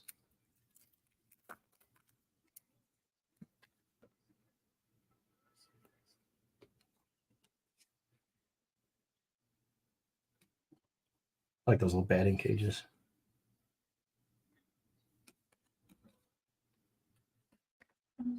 Blanco, Burnt Campaneris, Willie Mays, three stats. 654 homers. Jesus. Yeah, there's a guy that I follow. He doesn't do a ton of videos. It's called the Vintage Card Curator. I know there's Vintage Card Blank, you know, several different names, but it's Vintage Card Curator. And he does a kind of look behind the scenes at a lot of these photos in spring training when these were done. Because remember, there's no competition in these years, you know, so they don't have to do much. Just like the 50 Bowman and 51 Bowman, they weren't competing with anybody. So they didn't have to do anything. They got lazy. Now let's just reprint them in a different size. Little squares, let's make them rectangles, you know, and then other years with tops, 50s and 60s, they didn't have Bowman. Late 50s and 60s, they didn't have Bowman to compete with. And 70s too. So they just went really cheap, and you're seeing, you know, portrait cards like the 61 Mays, horrible looking card, just terrible. I mean, it looks like a photo of like a, I don't know, like a construction worker, like a guy just walking down the street. Hey, stop, can I take a picture? Some of these cards, like this, that's a baseball. That's a baseball player. Forget the name. Glove, background. He's not doing much, but it's still a good photo. You know? I mean, then you got stuff like this. That's great. You know? And even Petrocelli, look at him. He's trying. Looked like he smoked about 50 heaters this afternoon in the sun. His face is looking a little leathery, but he's got the glove down. He's ready. You know, Stever's not bad. Nice centering on this one too. But yeah, that's not. I could deal with that. Like that image as a portrait, kind of. Hey, you got a glove in your hand. I mean, not every card's going to be like this in action. This is great. Indians here. This Oscar Gamble, one of the better ones in the set. But that nothing's beating this right here. Yeah, exactly, Craigo. Yeah, nothing's beating this this bench. I don't think there's a better card in the set. Wow, Kiki Hernandez is just laying out. That's a hell of a play.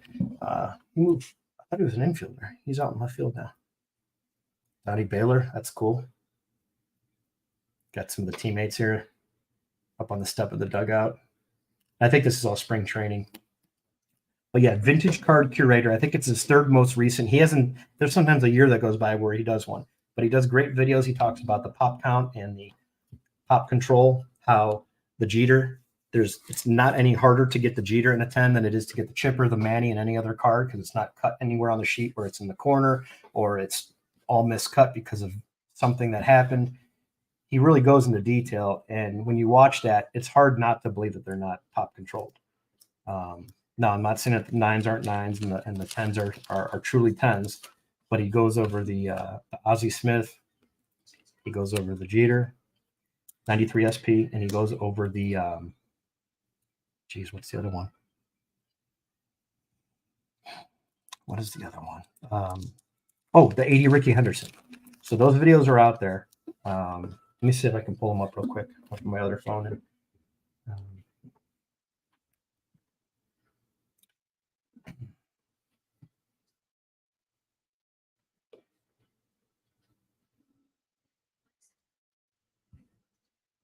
let's see here. Vintage Card Curator. Yeah, so here he is. He's got 5,000. Oh, he actually did a new one. How to tell the difference between 1999 Topps Nolan Ryan reprints. Well, that's cool. So anyway, this is the guy. I'll post it in the live here in a second. You guys can go check him out. Here it is, bringing 7,800 views, bringing the 1973 Topps to life. So just a great video he does. As time passes, both collectors and baseball card sets age, and the stories of these players risk getting lost to history. A lot of players are considered commons. Their time in the big leagues was often short and ended a very long time ago. Even if some of us saw these players live, over time our memories fade, and once we are gone, vintage collectors will have lost a tangible connection to the players in these vintage sets. I wanted to both document and bring these players' stories to life using 1973 Topps. 73 Topps is a unique set because of all the action photographs, 98 of them. This is evidence we can use with today's modern research. See, even there, 98. I mean, you just learned something in the matter of under a minute. You're learning that there's 98, action cards in this set. So let me share this real quick. I'm posted in the chat. You guys can go follow him. This guy's great though. His older content. He's very well spoken. Me, I'm a scatterbrain. I'm fast. I'm all over the place. But this guy's great. Let me just find the stream that we're in now.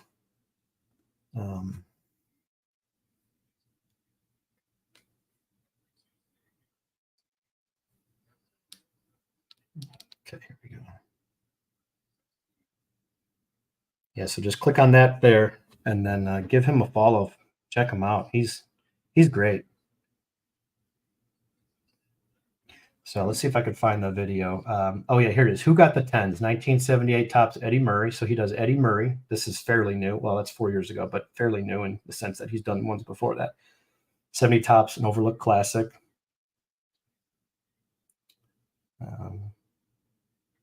He does cover some of the Gary Moser and those trimming guys. Easy Nines, PWCC's roll and moving trim slabs. That was 4 years ago. Story behind the card. These are short, but they're pretty interesting. 2 years ago, just how bad was 69 Topps Series 1? Altered, slabbed, and popped. I gotta find the Ricky Henderson in here.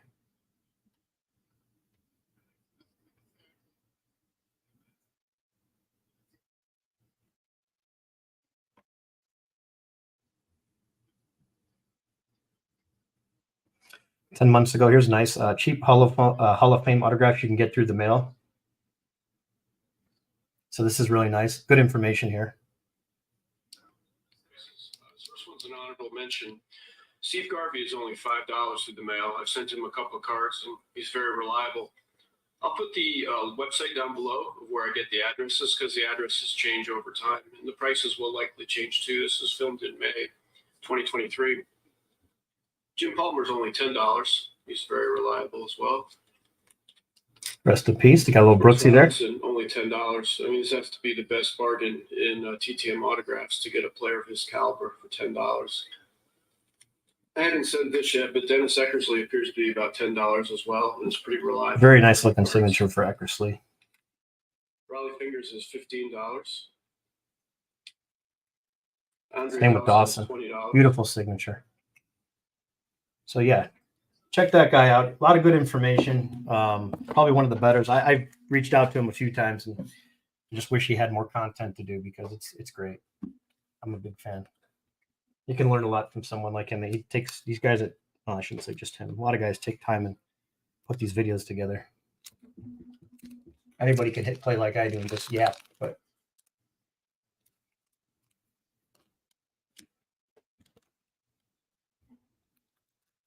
Charles, did you get any pre-sale Bowman 2024?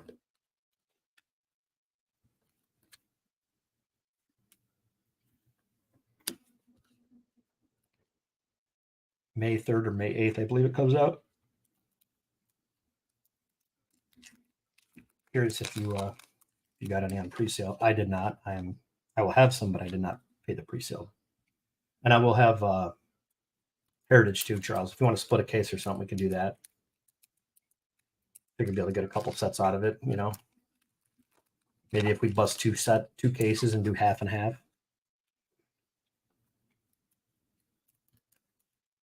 I know you weren't planning on it, but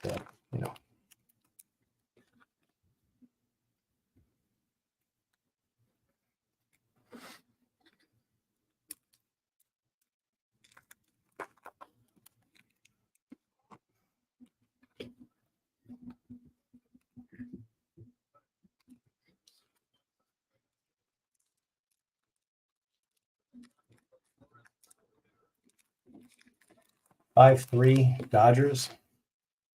Alan, what's the score? Or Frank, Alan, any of you guys in the chat, what's the score of the Indians game? I can't find the game on here, and I'm not messing with this TV right now. Charles, did you get any new product for tomorrow? That's another question. 8 people watching and no one's talking back to me. Is the chat broke? Maybe the chat's broke. That's all right.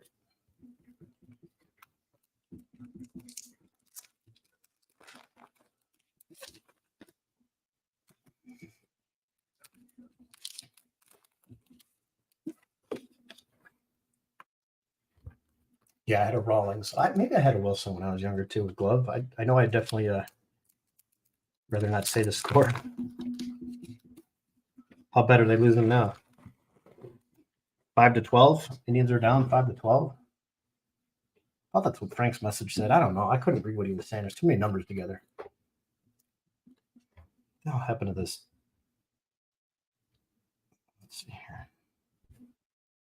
What's going on with the MLB app? I just want to see a score list. I don't care about anything else. Oh, 5-2? Okay. All right. It's a good game. All right. We still got a game going. It's bottom of the 8th. We got action. It's baseball. It's a long season. Stick right above 500 ball for about 4 months. That's where you need to be. But some of these guys are really, really starting to hit the ball. I mean, obviously, Mookie Betts is doing great. Ohtani looks like he barely got all the ball and hits it out of the park. But nice. Flores with a gapper. Runners at first and third. Good game here.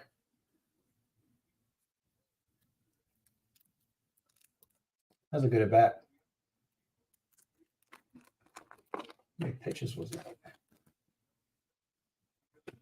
Man, Harper's last at bat for that grand slam. What a pitch sequence. I don't know if you guys watched the game. See if there's a highlight of it. He was just the guy kept the ball down every single pitch, down and out, down and in, down and in. Got to a full count, I believe. And then I think the one prior to that where he swung and missed, he golfed it even lower for a grand slam. But it's crazy how that whole pitch sequence works sometimes when they talk about changing the eye level. Really, it was just outside and inside with the same pitch. You're not going to do that and end up with that home run against a lot of hitters, but Harper's unique. Yeah, we got here. So 5-3, no outs, runners on the corners. This could be a big inning for the Giants. Just got to stay on a double play ball here. Speaking of the Giants playing them, Will Smith just got paid, right? He got a lot of money, 10-year extension, I think. I don't know how much money he got, but 10 years, I thought it was a long time. So they locked up their catcher for a long, long time. He was a rookie in 2020.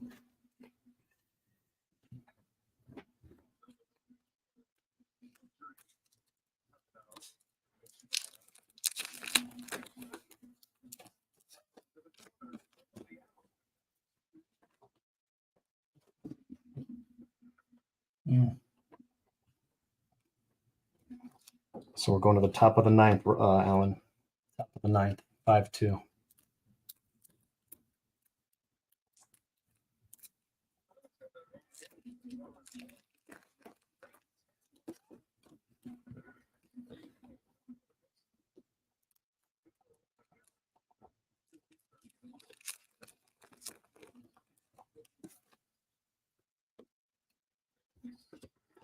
Crazy. Some of the centering on the back is not that great, but then the front looks nice.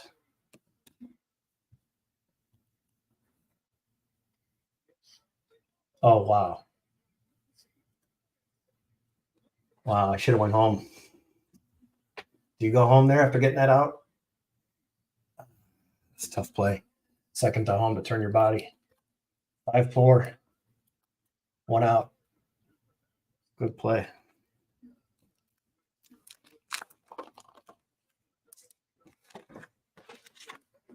There we go. There's a better view of it. See if he even had a play at home. Oh yeah, he had a play at home big time.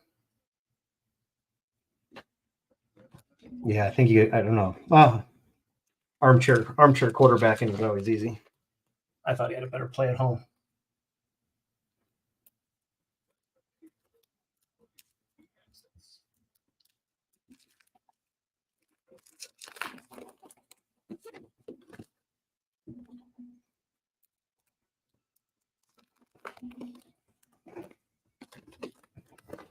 Does anybody know if Mike Schmidt is signing anywhere? I do need to get a 73 autograph. I have a couple ungraded that I don't want to get graded. And I have a Nolan Ryan rookie that I do not want to get graded. I want it specifically to, and I'll pay. I mean, I'll pay if wherever he's at, you know, if it's 100, 150, 125, 75. I know those guys aren't cheap to sign. They get more and more expensive, but obviously you're not getting a TTM through those guys. But I'd like to find a place where he's going to be if he ever does do any type of things like that, like shows. And I'm sure it's all private signing, but here's a nice 70 or a 73 Schmidt to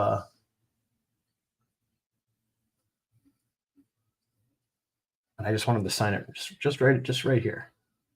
Not across the face. All the Tito Franconas, the 80, 82 triple card, all of those have he always signs across his face, which I don't like. It's my only complaint with some of these guys when they get their cards.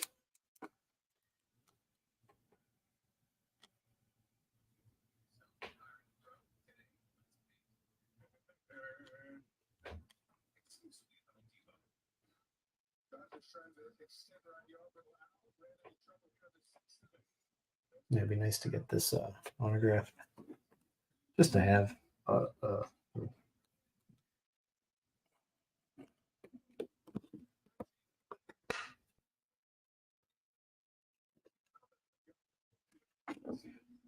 This was graded. I had the tag somewhere. I think it's in here. This was graded before. They snapped it out. Put in the binder.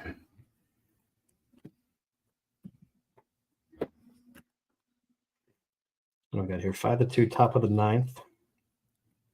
Jimenez is up to bat. Nice.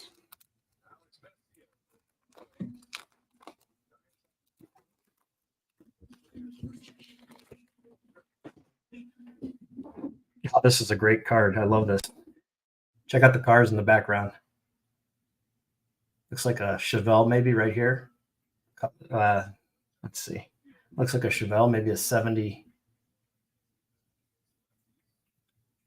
Real early Chevelle right here.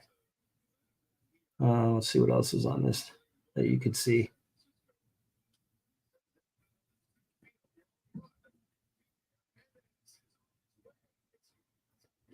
There we go.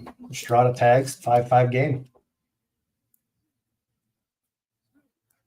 Oh, no. Okay. I thought he was a third. He's at second. He had to go back second. All right. So 2 outs, 5-4 game.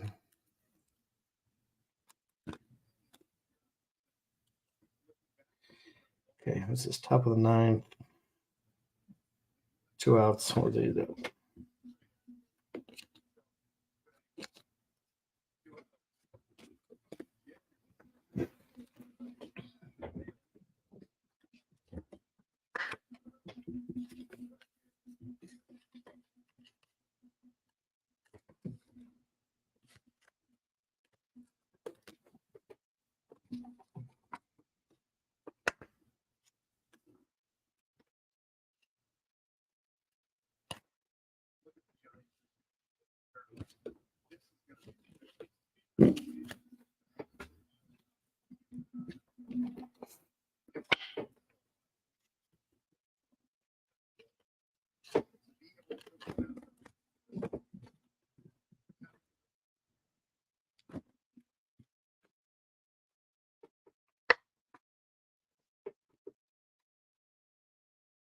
Davey Lopes.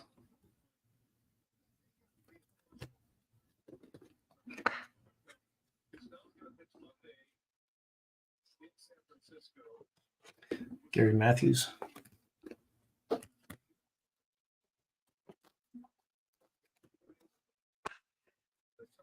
don't think Charles is watching anymore. Charles is wondering if you had any of those 89 or those Chrome update cards I needed.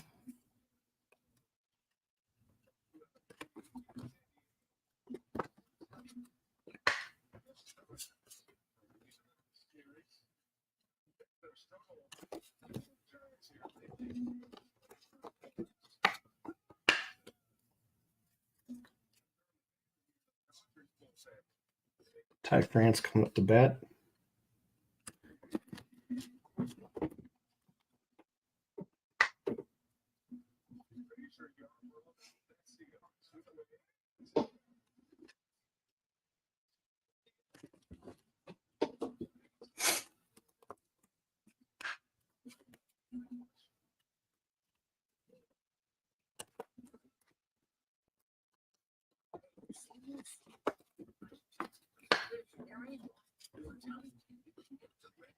Oh, Alan, I got those cards. Let me grab that box of the Japan that I got, the small lot. Let me grab that real quick.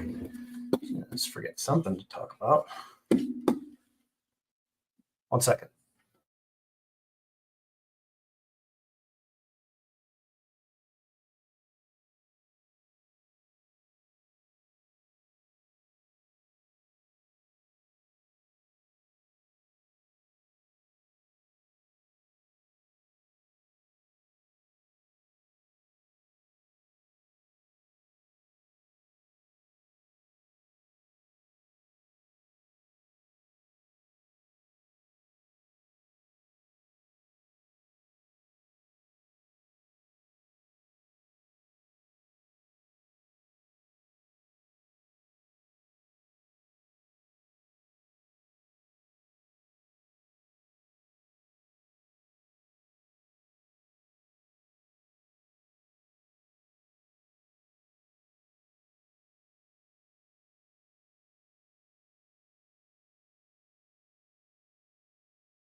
Okay.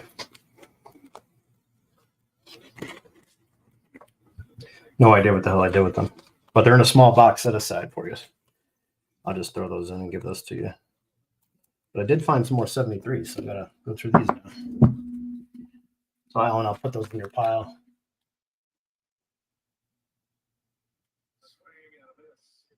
Is the game over yet?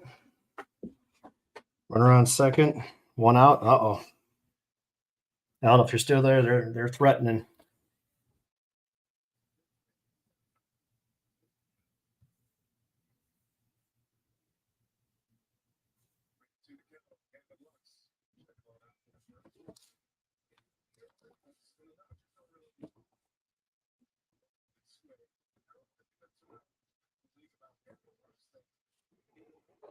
Yeah. Oh, where's those cards that I had? Hang on a second. No, I know I had those out.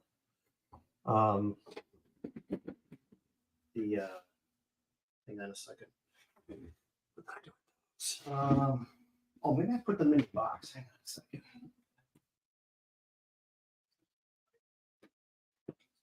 Had the slabbed Julio. And we talked about that. Let's see if this is it.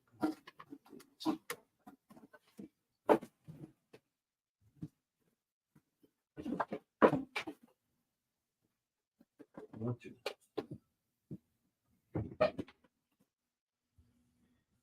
see, did the Indians blow this one yet?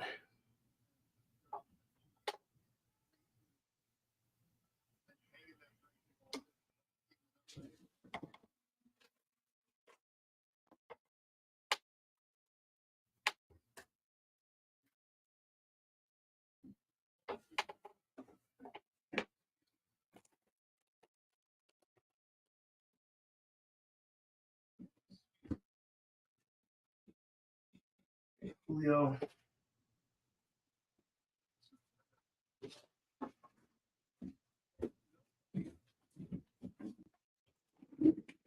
These are ones I had set aside for you, Alan. This Julio, I think we talked about, and I think I threw this one in. You needed the Titans, you needed the All-Star, and then you needed the blue. I'll up to Julio to keep him in the game. Okay.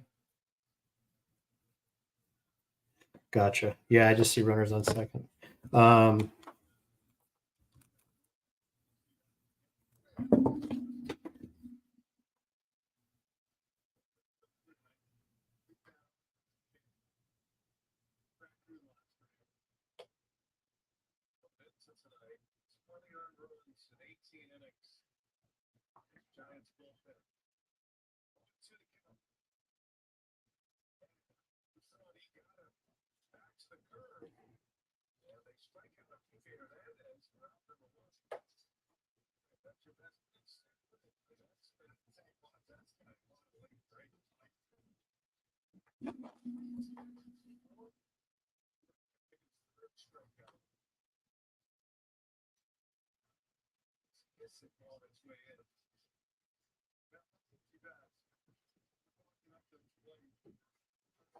They're looking like the last 9 did 35 on March 26th. Yeah.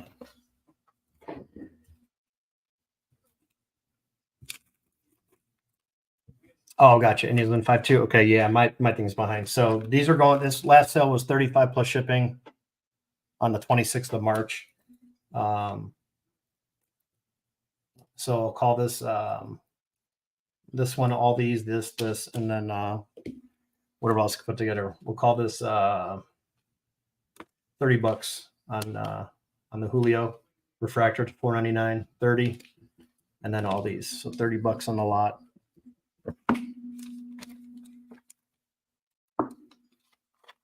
And I'll take care of you, Alan, on the when Enfuego sends that box back. Like I said, I know I had like 100 some or 200 or 150 different cards. There's a lot in there. Obviously, there might be some doubles, but I know there was a nice box about that big filled with sleeved and top-loaded stuff. Because me and him made a trade, so I just figured I'd send him the box and then do the trade that way versus taking photos of a bunch of cards. It was just made a lot more sense. Tilo, what's up, man? Okay, Alan. Yeah, no problem, man. Just send me Send me a Cash App, man. I'll throw it in your pile. I will throw it in the pile. Nothing, D'Lo. We're just watching some baseball, sorting some cards, hanging out. Nothing crazy. Just relaxing. Been a busy day sorting cards, getting a lot of stuff done, which is good.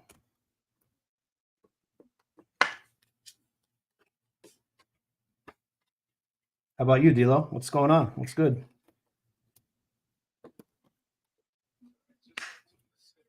Working on some PSA orders. Looks like PSA did not change the pricing from March to April. I was doing it late March 31st, really late at night, and then I switched over to April when I clicked into my next submission, and I was like, oh, crap, I missed the better pricing, and it was the same. So looks like that's good news for another month, unless it changed today, but I didn't see anything announced on the PSA page, so it's always good news. No change is good news. 2024 Bowman came out. Pre-sale, very expensive. That's about it in the baseball news. Yeah, same here. I'm going to hang out for a little bit longer, maybe till 12:30 my time. Finish this up. Indians just ended with the win over the Allen and his Seattle Mariners. Mariners won yesterday. How are the Cardinals doing, D'Lo?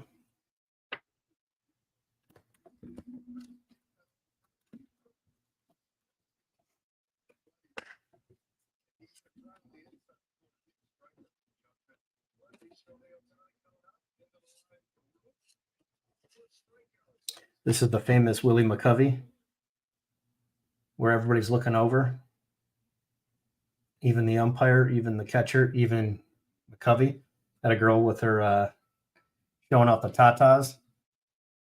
That's the story. I don't know how true it is, but that's the story. Because they're all not looking at a foul ball. I'll tell you that. All three of these guys, no way. But there's a story on this. Don't know how true it is, but, have fun. It's on the internet somewhere. That's good. I saw a nice double down the line by Arenado in the highlights the other day. But other than that, I've been following. It's too early in the season to get worked up, and I didn't do fantasy or anything like that. So in terms of baseball, I will,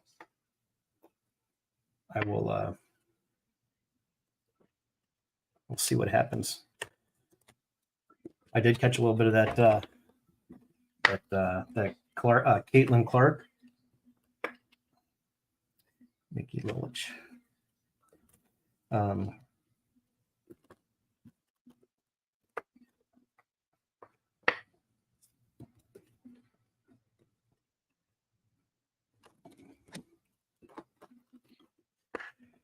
My favorite Maze card is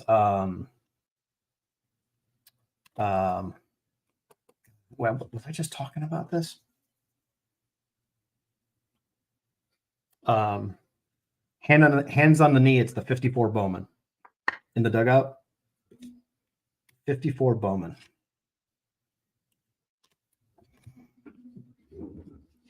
There's another one. Because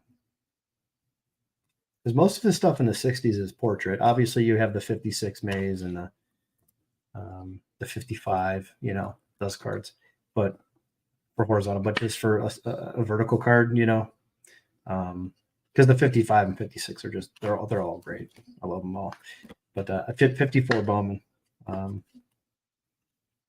54 Bowman for sure. Let's see if I got it right here.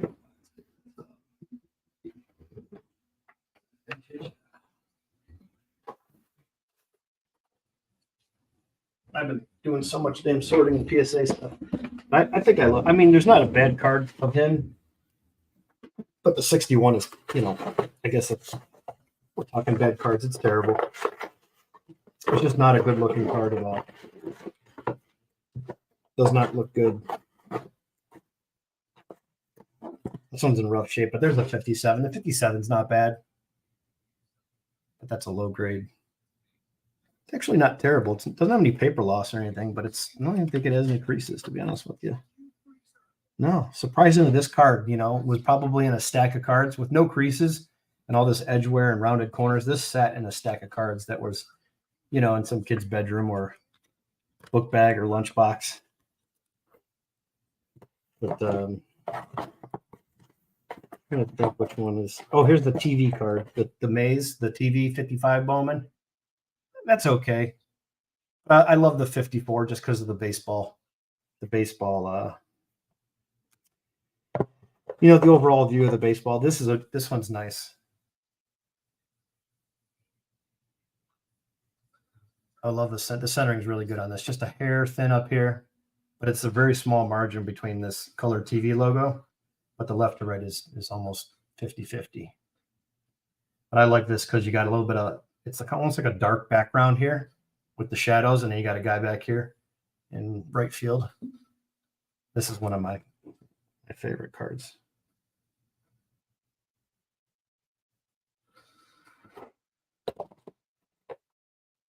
There's that Hank Aaron. He's so young here. Thin and young. Pretty cool. This one's not bad. This is the 63 Flair. This is a card you can get that's pretty affordable in terms of Maze cards. You can get this in like a 4 or 5, like decent, for a decent price. I don't know what they're going for now, but it's not gonna kill you like some of these cards that will in a 5 grade or like a mid grade. But I like the smile here. I like the picture. So this I don't mind. Let me show you the 61. If I got 61 in here.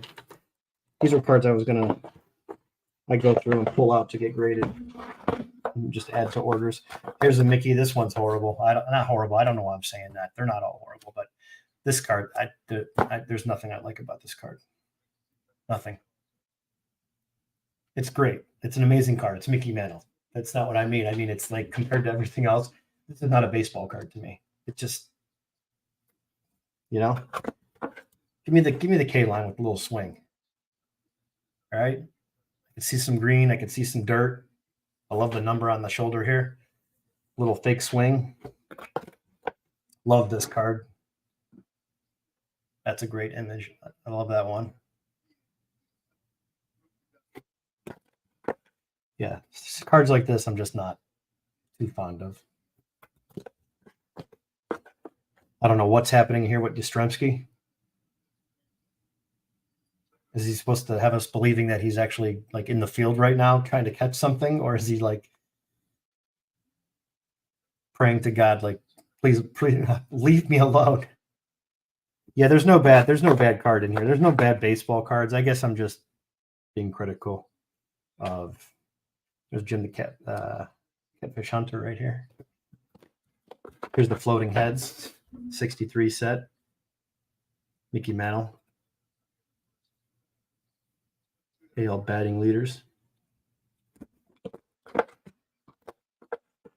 Yeah, here's another one. This one without the baseball hat. This reminds me of one of those Escape from Alcatraz, those dummies that they had in the jail cell. Like the way it looks like clay, like paper mache. Yeah, we're just hanging out, man. What's up? We're just talking about cards. This is a cool card. Not another card that you can get for a mantle. This is probably one of the more affordable mantles. That I think is a really cool card. I mean, this is great. Got the guys out here in the dugout. Just to get the fans. I mean, just a great image, and it's not gonna set you back a ton. But that's from 62. Yeah, we're just talking about like how nice some of these cards are. Like, look at this one. Dick Groat. You got Willie Mays, Clemente. You can get this card for like $40-$50 in real nice condition. There's a great one there. Probably one of the better ones. Boyer, Matthews, Hank Aaron, and Ernie Banks. That's from 61. I wish they would have done more with the card, not this huge banner here. They could have probably done, like an increased, made this smaller and then increased these images. This is like the Brady Bunch cards. That's what I call these, the Brady Bunch squares. So he could be just pulling up his pants, getting out of the porta potty. this is when he was probably, this is like a 55 image. He looks real young here. Banks looks real young. These two photos look real young. Oh, Brian's awake. There we go. Eddie Matthews, that's 61. Again, this is one of the cards. It's like, he just looks like he's out of it. It's just dopey looking. Like these great players, it doesn't do them justice. Like there's a rookie card. Look at Billy Williams. Got the baseball bat, little grass behind him. Eddie Matt. I mean, you couldn't have got a better photo than Eddie Matthews. Look at that. I don't know. There's another one. Another these headshots. Here's the mantle. At least has the baseball bat. That's a nice pose. That's classic. See, I could deal with that.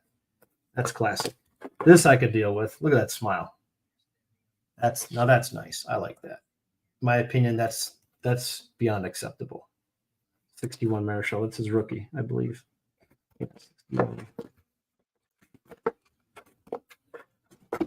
Yeah, that's cool. Rod Carew. That's a card. Second year Carew you can get for a good price. You spend $100, you get a real nice copy of that. Better image than the dual rookie, you know. Here's another nice one. This one's way off center, but that's a nice Banks. Great smile. So that's about that's about to the extent that I go. You know, if you're not going to have a bat in your hand, like the floating head, yeah, that 69 is not terrible. He's got the ball in the glove, you know. But a lot of these where it's just here, the 61 Mays is probably the worst card that he has. And that's my opinion. I know we're talking about legends here, but 54 Bowman is the best, in my opinion. This one's pretty bad. He just looks, I don't know. He looks like he doesn't want to be there. Maybe he looks scared in that photo. I don't know. He just, the look on his face, the Mets. Yeah, no.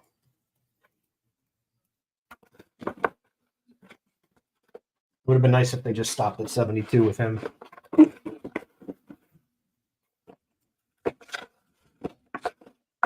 This one's not terrible. He's looking off to the side, but I like it. The two bats on the shoulder. I like that. That's not bad.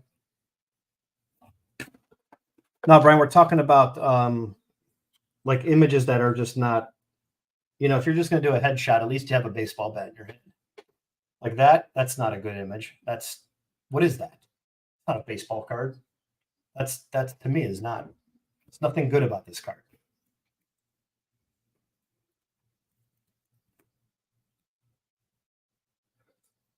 Now you want to talk about cards that have a story like that. That's cool. Definitely not happy with the call. Very cool. I'll be back up in a few hours. For what?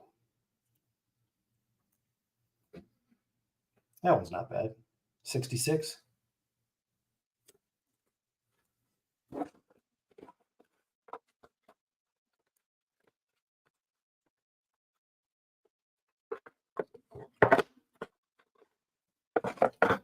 This one's good. I like the 54 with this image here, but I think the 54 Bowman is gonna be the one that I think.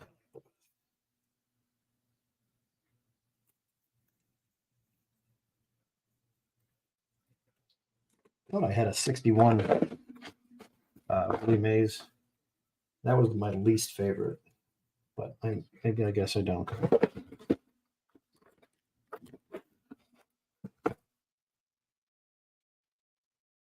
Yeah, there's very few that he does. I do have an extra that I'm saving. I'd like to get the fingers through the mail. I did see him at the Fan Fest in 18 was it All-Star game in Cleveland, and I got an autographed ball. And I'm like, should have had one of my spots. I got two balls instead of bringing this. Probably should have done that.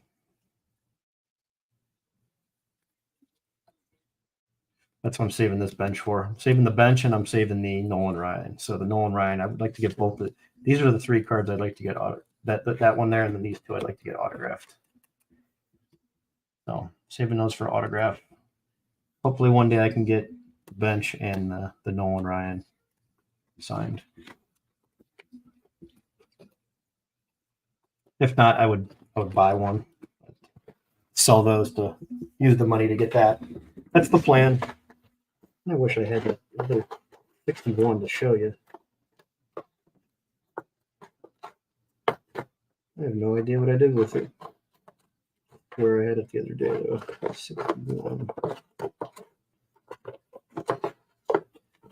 62. 63. 64. 65. Well, it's somewhere. It's somewhere around. It's somewhere around. Yeah, he definitely doesn't look at the camera a lot. There's not a lot of. It's definitely everything's always off to the side. But the Banks card, where's that Banks card that I had? Banks 63 with him and Ernie. Yeah, Ernie and Hank. Yeah. Even this one, he's not looking at the camera. He's just never looking at the camera. I don't know what it is. And the 71, same thing. He's looking off to the side. Yeah, that's interesting. I guess that's why people like other images. Here's a Parker rookie off to the side. And these guys are always looking off into the distance. Here's a 75 mini Brett.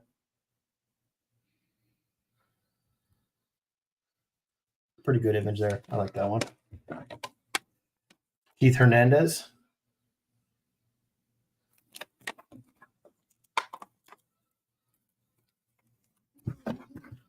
I love the red here. This is K-Line.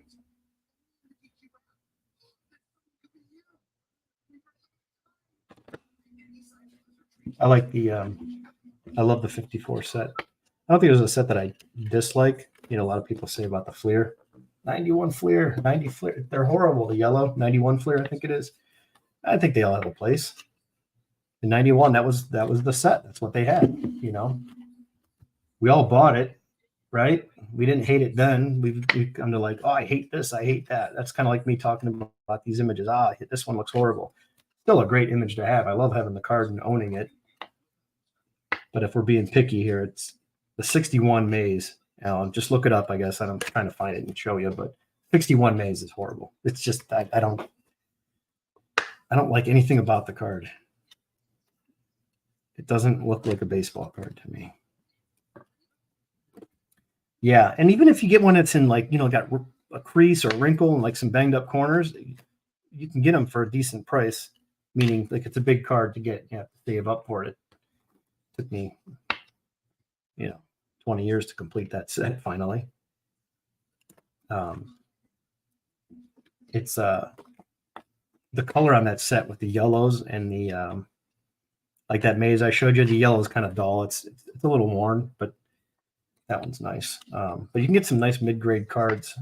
The bad part about the 54 set, it's got the, 3 big rookies, K-Line and man, imagine if the 54 set or the 55 set had Mantle.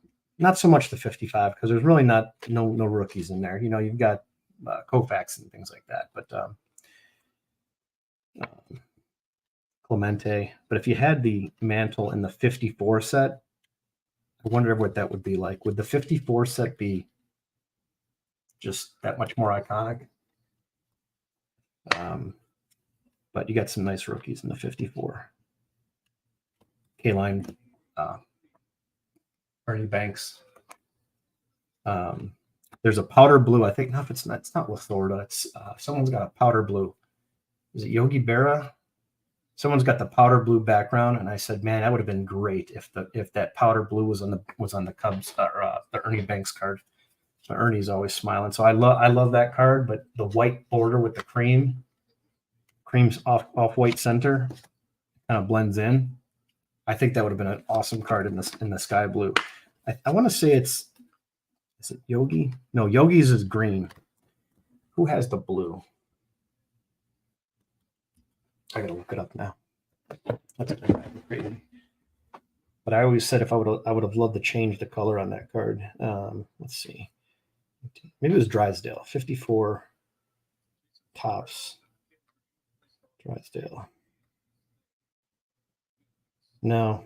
What am I thinking? Well, here's a Bobby Turley. Just to show you what I mean. So there's that sky blue. So I can get the focus.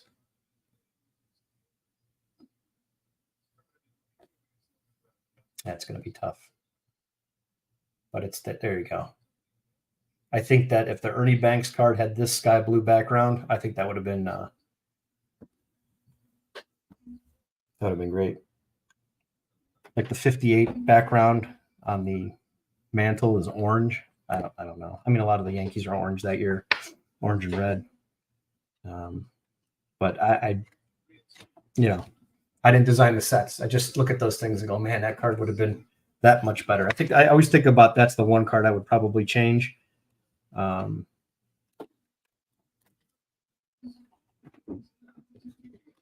But like I was saying earlier, Pops didn't have any competition back then. So there was no need for them to go out and get all these better images and,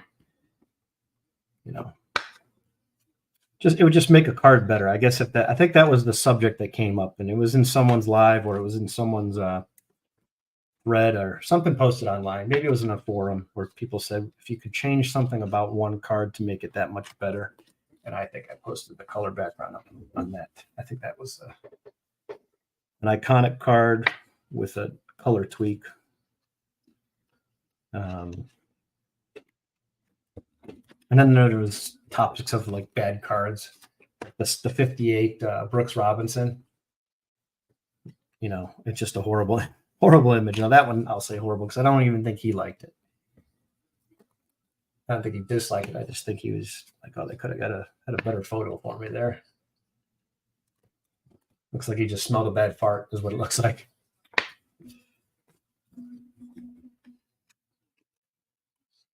But there's a lot of good vintage Hall of Famers you can get for good price. Joe Morgan, you can get a good rookie of his for a couple $100 in nice grade.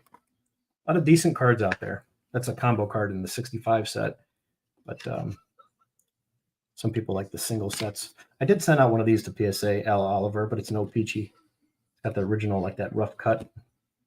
Really well centered. Hopefully it gets a decent grade. Normally I don't grade stuff like that, but it's just a card I had laying around for some reason. He was a pretty decent player.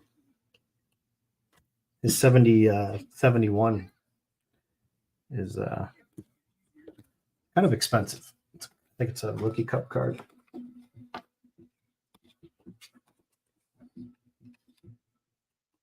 A nice Nolan Ryan.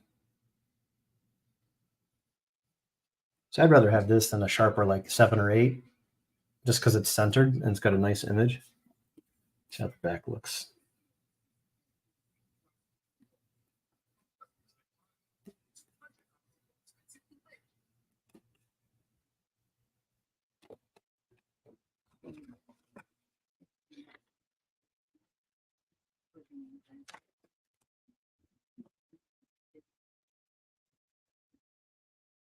Go out to PSA.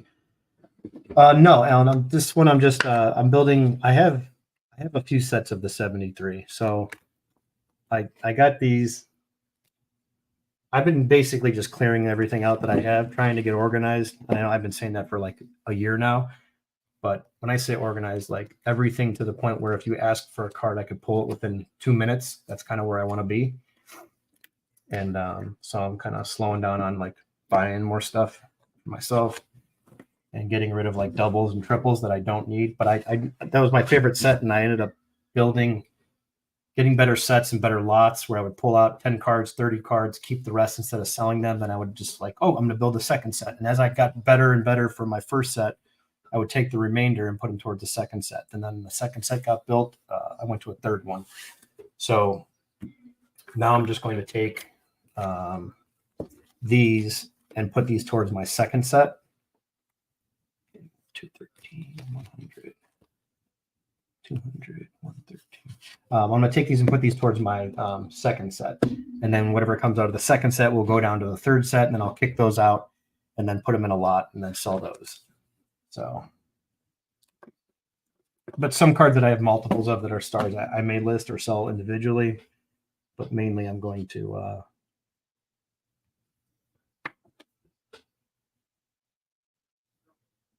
But I should go through some of these and get some graded. But mainly I'm going to keep a lot of these for my set and my second set. So that's kind of the plan. That's my long-winded answer to your question.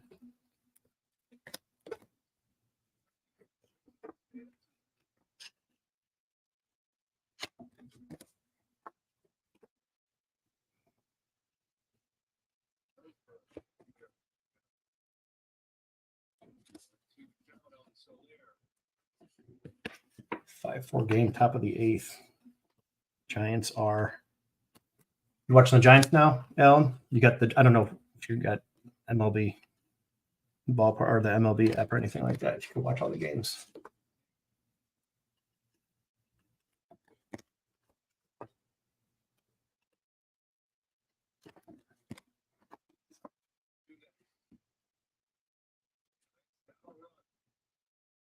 California Angels. Oh, Giants got some action now. Runner on, no outs. Goose Gossage rookie. He's got a really nice signature too. I have a double of that. I have it up for sale. Goose Gossage. Great looking signature. Yeah, Ron. Cleveland did hang on. They were threatening in the bottom. They had a runner on second with one out, and then Alan let me know. I refreshed my screen because it doesn't really update that quick. I don't think. I think I'm behind when I do the thing on the phone. They ended up hanging on.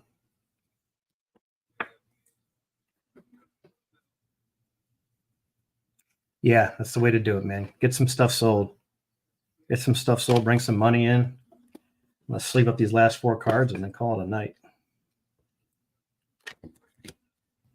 Yeah, so that Schmidt was popped out. It was a PSA 4. So I got to switch this over to the other slab or saber. All right. This last couple in, and then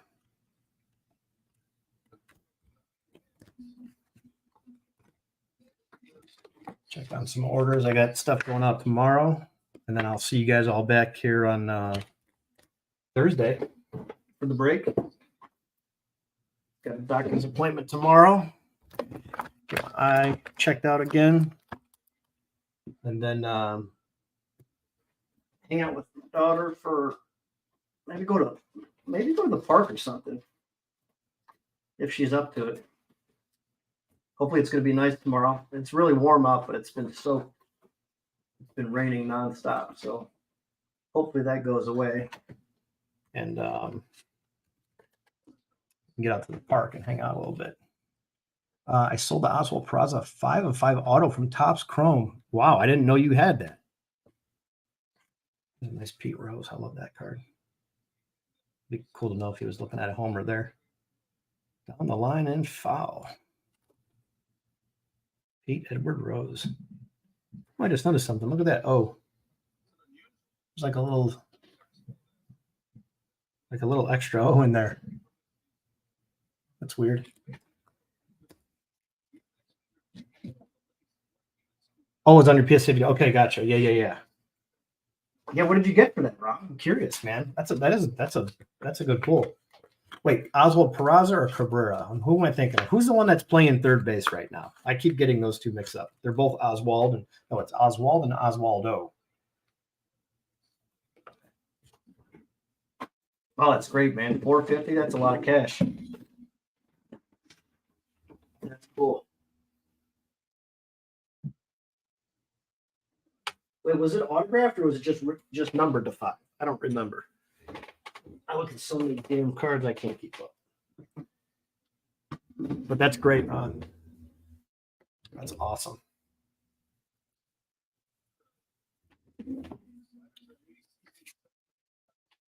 And at 529, nice. Were you getting a lot of action on it? Meaning a lot of people reaching out to you?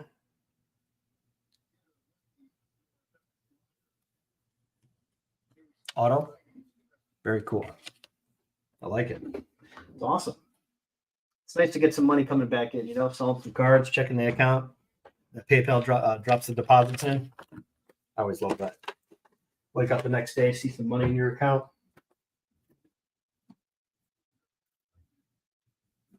Probably one of the better parts about selling cards. Just means you can go buy more. That's what I usually do. So I keep it separate from my other stuff, where my money comes in and goes from eBay sales.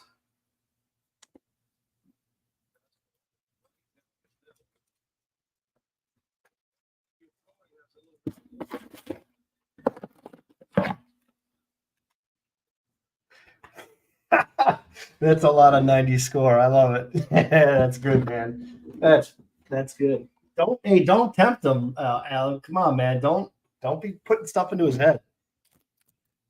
She's gonna be like, more score? Are you kidding me? What are we gonna do with all these boxes? You bought more what?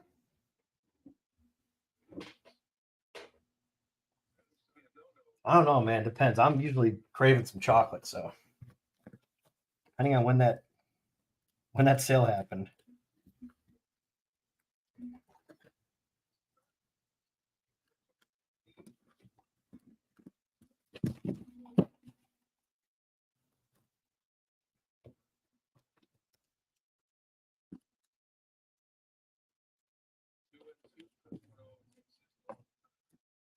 Right.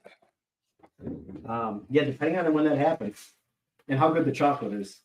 Those Palmer ones, that chocolate's all good. I remember those little coin discs that we used to get. I think it was Palmer was the brand, the Crunch chocolate. It was cheaper chocolate, but it never was the greatest. Series 3 with the money. Did you spend it all on Series 3? Are you serious? Oh my God, that's crazy. I hope you didn't do that. Well, I mean, I shouldn't say that because I've done crazy things like that too. Look at me with a huge case of 89 tops over here, trying to tell you what to do. Trying to call you crazy for buying something. I'm probably the last person to speak on that. Oh, one box? Okay, that's good. Treat yourself. Yeah. Good thing when I was looking for those cards, I found this lot. These are all different conditions, but there's some good cards in here, like the Fisk, Blyleven. These may go to a fourth set or something like that, or a starter set that somebody wants to build. That's a decent K-line. Boog Powell. Who else is in here? There's Willie Stargell. There's a bench. Lower grade. I mean, this stuff's like, 4 or 5 range. I mean, centering is not that great, but none of this stuff has creases or anything like that. So they're definitely clean cards. It's just I didn't get addicted. Maybe I did a little bit. I just kept getting, I could buy this lot with some nice hits in it, and then I'll build the second set, and then it trickled down into a mess. So I got to go through this stuff and sell. Like that 51 Bowman lot I showed earlier, that stuff just sits there. I'm never going to build a second set. I don't have the money to get a Mantle and Mays and all those cards to do a second set to sell it. So someone that's already has some of the big ones, that's a nice starter set to get them going. You bought some other junk. That's not junk, Ron. I mean, that stuff is not junk. I like it. I don't think it's junk at all. I think it's fun. They have that label of junk wax, and I don't know. You want to hear about junk? Let me show you a guy that's, propped up and hyped up, and then 2.5 years later, he's not even playing in the bigs anymore. That's junk. Only a name, exactly. My next 90s box will be 91 Upper Deck and try to get the SP. Chase that card as a kid. Oh, yeah. Did you? Oh, I have a mixer of that stuff I was going to post, but I want to do it with everybody as a break. So,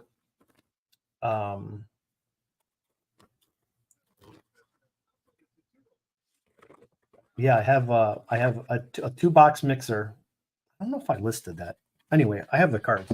I was going to do a 2-box mixer, Alan, and then I think I have 8s, 1 9, and a couple 8s. So there would be first prize, second prize, third prize. So 3 people would guarantee get a Jordan slabbed, and then the 2 boxes. You know what? Give me a second. I'm going to grab that real quick. I'm going to take a minute to grab that because I got to get that listed. I think that'd be fun. It can't be, but I remember putting boxes aside to do these like group mixers, and it would only be like 4 people because I would sell A, B, C, D.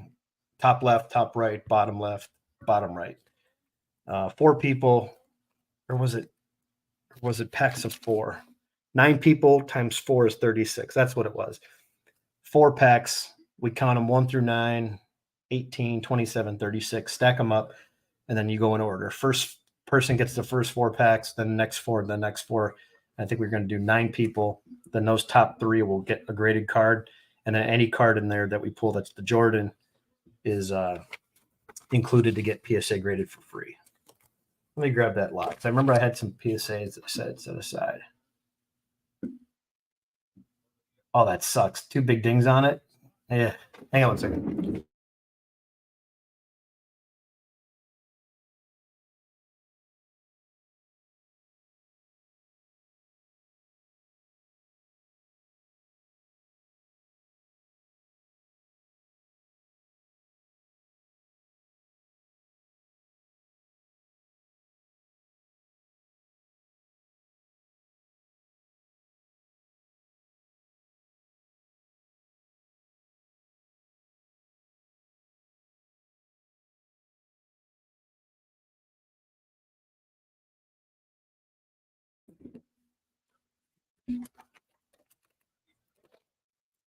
So yeah, I have it. First prize would be, or third place would be an 8. Second and third would be an 8, and then first place would be the. And I've looked this damn card over. I mean, I don't know how many times, centering everything. I just don't see it. I don't know what the hell's wrong with this thing.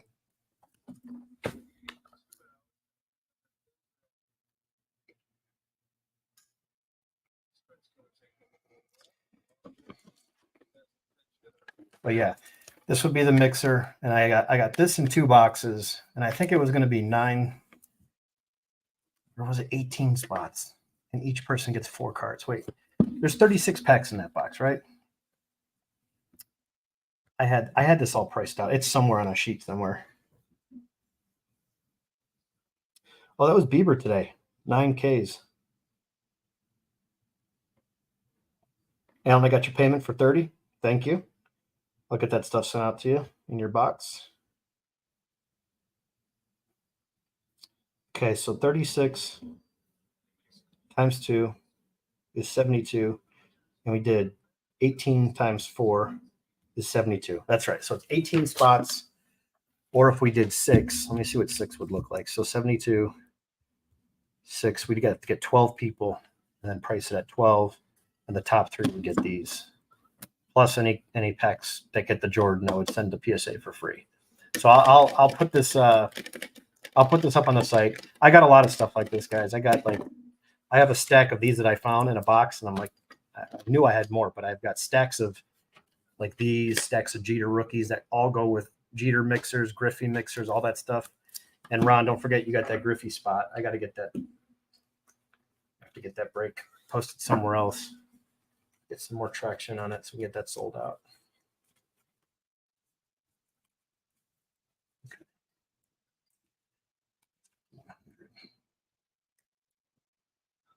Let's go with this. Thomas, you guys okay? It is fun. I mean, it does mean a lot more when you pull it by the pack. I will say that. I'll agree to that. So sometimes I'll keep cards that, well, why are you keeping that? Or why do you have that card? And then you look at it and go, well, it means a lot more because I pack pulled it. And I don't care, what the condition is or what it looks like. It's my card. That's, oh,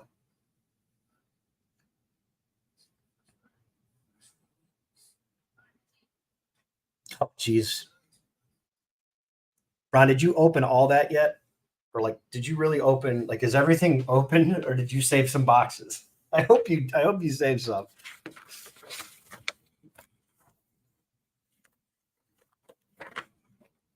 God, I hope you saved some of that stuff.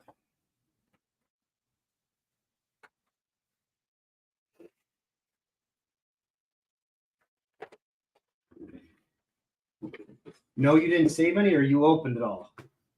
Oh, man. You better have saved some of it. I mean, I can always give you some more boxes, but I haven't touched it. That's my that's the stuff I like to have fun with. You know. Oh, you did save a few? Okay, that's good. Yeah, so like when I go to the show and stuff, I'm gonna start printing out these larger sheets that I can kind of fold in half and just have these in my pocket and just bring them out for reference versus looking at my tiny phone. But I don't bring these out until I don't want to bring these out in front of people because I know that I'm going to buy. And then they know that I need them for a set. So I look less desperate. I don't want to show my hand, so to speak. But most of the guys that are there are pretty cool and easy to deal with. And I'll say, hey, I've got a list here with 6 sets from all the 60s. Can I go through your case? Will you work with me? And you just ask the person, will you work with me if I buy a lot? And they say, absolutely. And some guys will be like, yeah, everything I got priced, take another 10%. If you spend over 200, take 20%. And then anything above 250, 25% on the whole lot, no matter how much you spend. Sometimes they'll do that. So I'll have little sheets like this ready to go for that show coming up. So I've been working on my list because they're big spreadsheets, and I'll have all these missing cards. So I'm redoing all the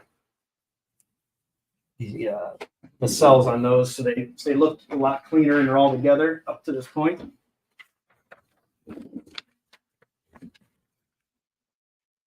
Top is better than the bottom. Okay, well did you number those boxes, Ron? I don't remember. They're still, I put them away. I opened up another box that was bigger and I stuffed them in there, and they were sitting on a shelf. Okay, gotcha. Good to know. I mean, not that it matters. Whatever I open, I get.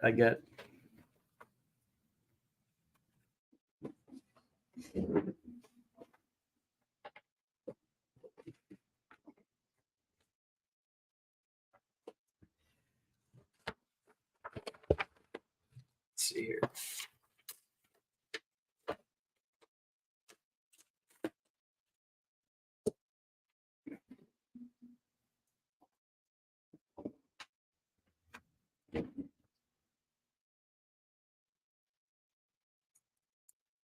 So I have to go with the upgrades in the set.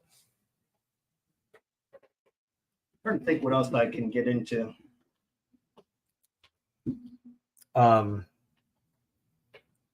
So Ron, I was thinking about something else the other day. Well, not the other day, but recently. And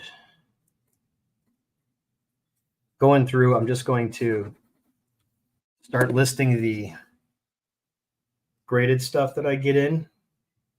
But what I think I'm going to do is kind of how I did a video for you, Ron, where it was like a private video and I can send that to people.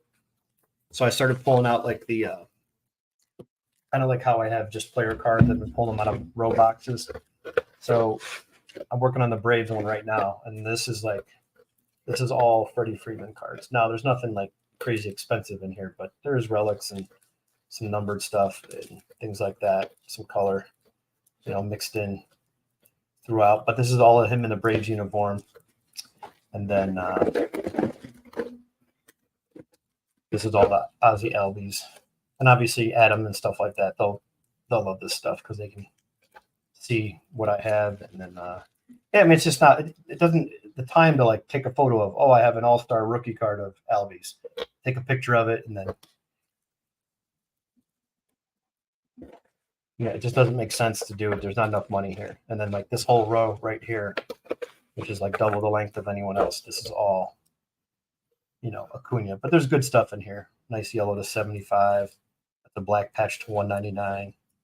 This is a great card. I just like that image. To 199. Yeah, there's a red Destiny. Relics. Another relic. He's got great images the first couple of years. I love this one here. Acuna and Guerrero. I like that. This one right here is probably my favorite. That, and then the Running with the Devil. The Like these are cards I probably should just grade, like this Ronald Acuna wave. I mean, I've got so much stuff in here. That's the foil card. This is the best card I've seen. I want to get this set if someone has the whole set in nice shape. They're always chipped up, but this is Sweet Shades from 21, I believe. No, 22.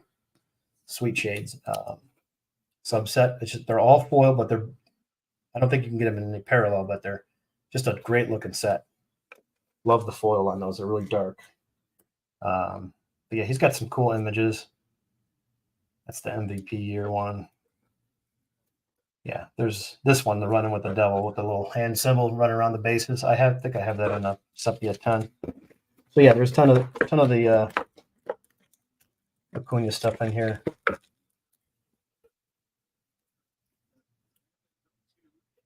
That's a nice one. Yeah. So I'm just going to make a video with all the Braves, and I'm going to start to finish in alphabetical order. I've got a 3-row box here, plus this. So I'm going to work on that tomorrow, and I think Braves is the first one I'm going to do because I have a lot of people asking for Braves, so I've been pulling up. And that doesn't count the old cards. That just like the older players, like the Drew Jones and things like that. That just counts the so no Chipper Jones in there, you know, no Smoltz and Maddox, none of those guys. It'll just be the modern stuff, and then I'll have to do another video for the older stuff. Yeah, the Sweet Shades is fun. 100 rookies, Jesus, that's crazy. Well, I mean, that's good. I mean, I would sell doubles just because he's, you know, when his value goes up, that's the time to sell. You'll never get a better value for it when it's hot like that. You got to sell it. I'm happy with just keeping one card.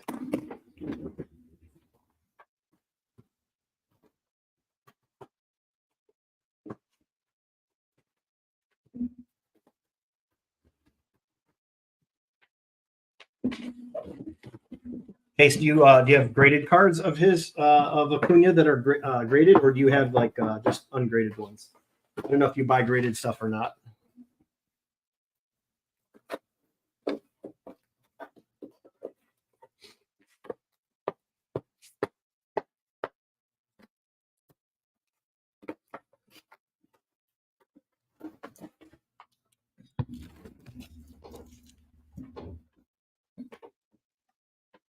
Yeah, it's the only way. I'm just trying to come up with better ways.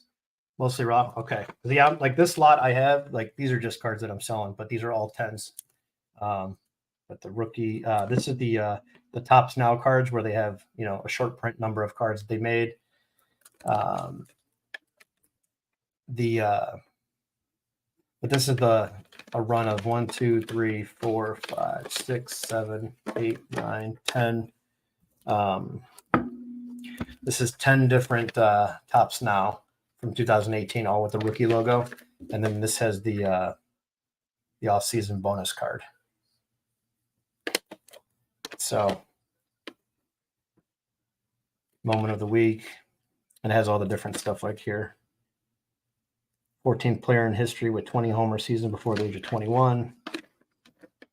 Passes Mickey Mouse youngest ever with a postseason grand slam. Youngest player in MLB history to homer in 5 straight games. Rookie of the Year award winner. I think this is the more popular one where it's got Rookie of the Year in the background.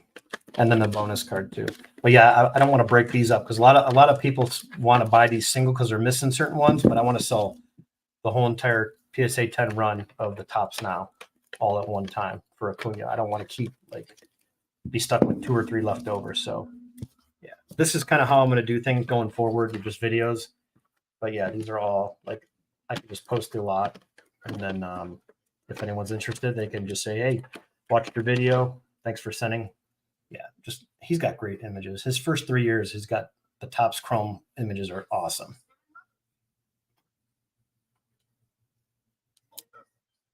Card of the week. Yeah, some of those were very low print because he wasn't that, you know, I mean, the earlier ones had low print runs. And I think you can go online somewhere. They do show you the print run on these Topps Now cards. Obviously, this is 18. I don't know if you can go back that far. But I remember some of these being like really low, and then some are like 3,000, 2,000, 1,500, and then some have been under 1,000, which is that's why these changed in price. But anyway, so yeah, those are the ones that I have that are Acuna. And I'm just going to do a video that way in order. So it's just easier to say, oh, you like the Braves? Here's a link. Go look at it. And then let's make some trades or some sales. It's too much time consuming for me to list single cards anymore.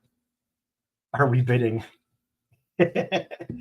Okay, see, yeah, what's up, man? 575 going once. Oh man.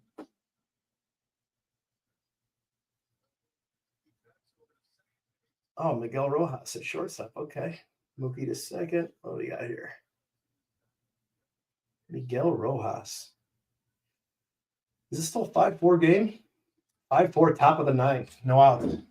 Let's see what the Giants can do. It'd be nice to see an extras game.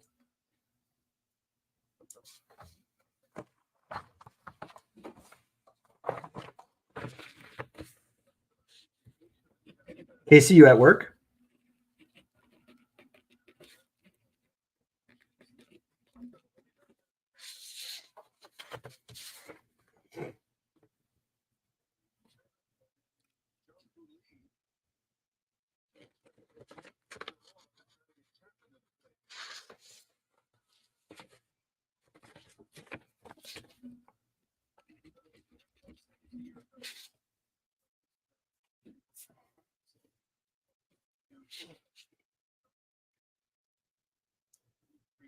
Ron, I did get a box of been sorting listing cards. Nice. That's what I've been doing all day, man. Ever since I was watching you earlier.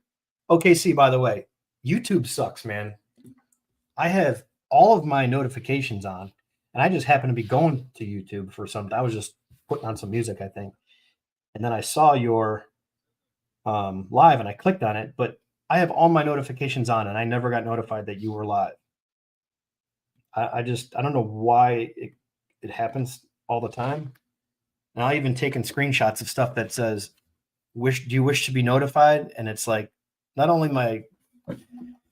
I'm on these subscriptions all the time and I'm always watching. And then whenever they put like an alert, like they're going live at 4:00 today, and they'll post like an early notification. It says, would you like to be notified? All of those are turned off all the time.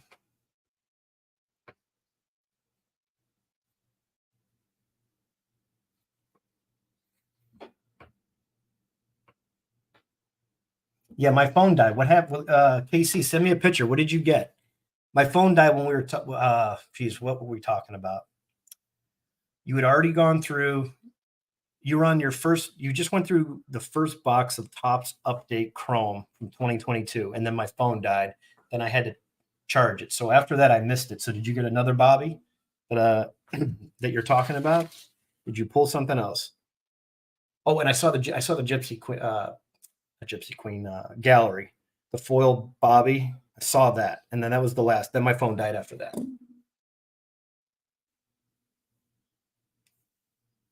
So I don't know what you pulled after that.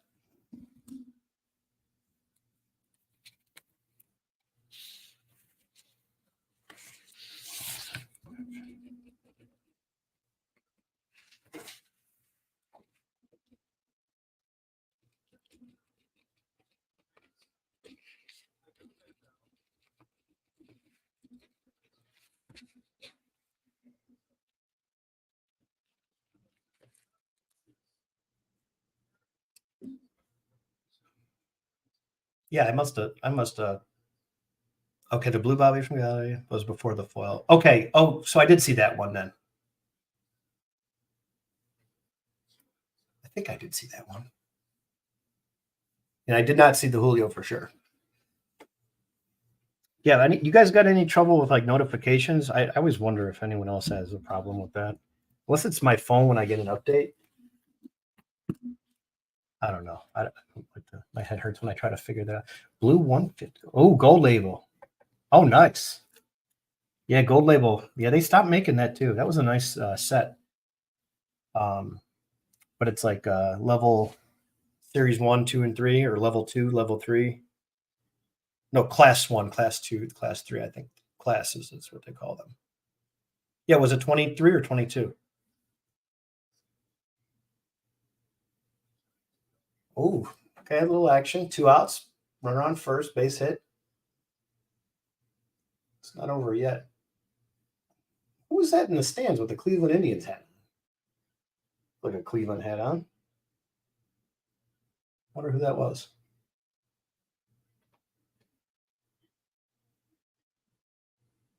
That's awesome, though.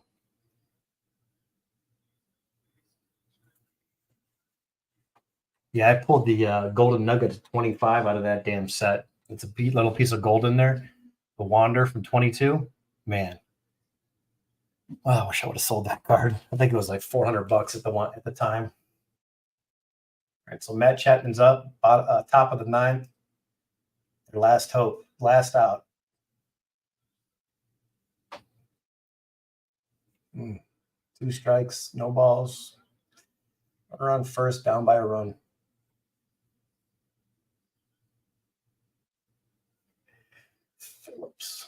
Phillips. Is this the kid that came over from Atlanta?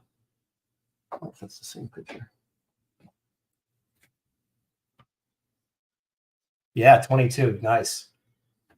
Struck him out. Ball game. Oh, Josh sent me a photo. Oh, nice. No, I didn't see that, Bobby. Why didn't I not see that? Oh, that's clean. Wow, look at that. Look at those edges too.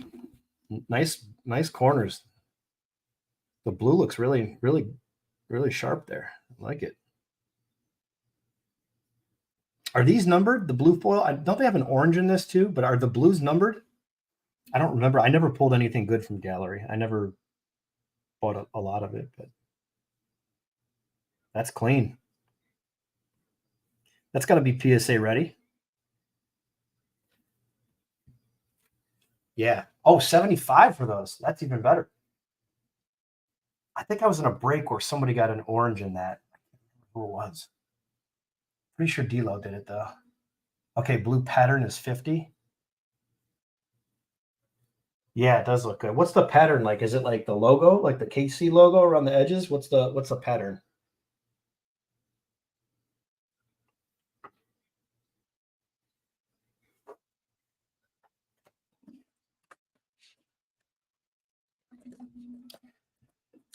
Okay, so they have orange 25 and then orange. Oh, okay. Gotcha. Good to know. Shimmer. Okay, cool. Yep, good to know. Yeah, I don't think I've ever like pulled any of those and I think the one that I saw that was orange, it was in D-Lo's break. I'm pretty sure. And then he pulled it for, one of us. But that's great. That's awesome.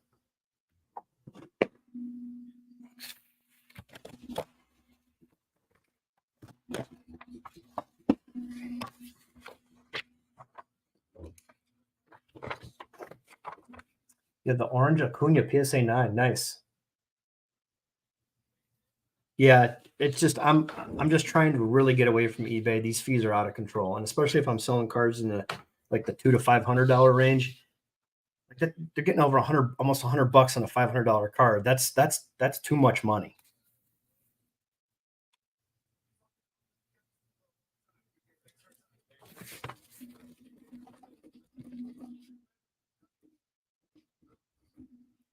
I mean, I think it should be tiered where if it's like, you're selling a card over 1,000, that percentage should drop.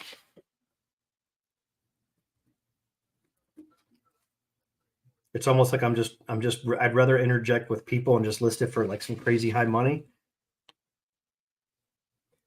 Just to have them reply and try to work a deal outside of eBay. I mean, I know they don't want you to do it, but it's pretty easy now. A lot of these guys have a stand with their name, like KC Card Breaks, or well, here's my website, here's my information, like here's what I do, KC Card Connection, boom. Okay, so you're pretty easy to find. You got your name right there.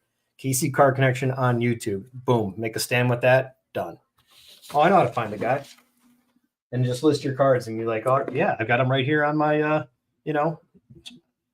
my Flickr account or PhotoBucket or whatever app you're using. Here, share the link. There's the card. Let's work a deal. I don't mind paying a fee, but some of this it's too much. It's just too much. I'm all for everybody getting a cut, and I understand the business side of like everybody getting something, but for someone that's selling a lot of cards, like a lot of us do, and has good eBay feedback and consistently listing, I think there's got to be a like a tiered system that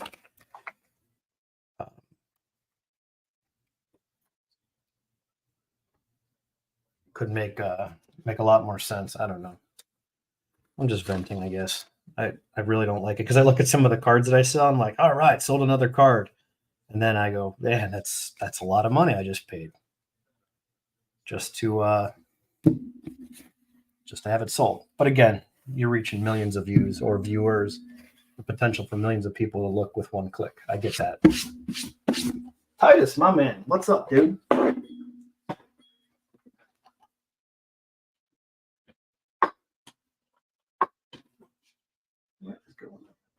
we go. Yeah, so while I got, let me pull up the PSA. I'm going to see if they did not change their prices. Talking about that earlier. Let's see if they.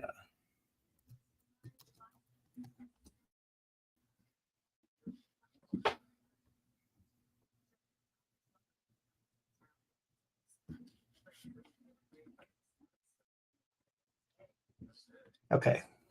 Oh, April special starting at $13.99 a card.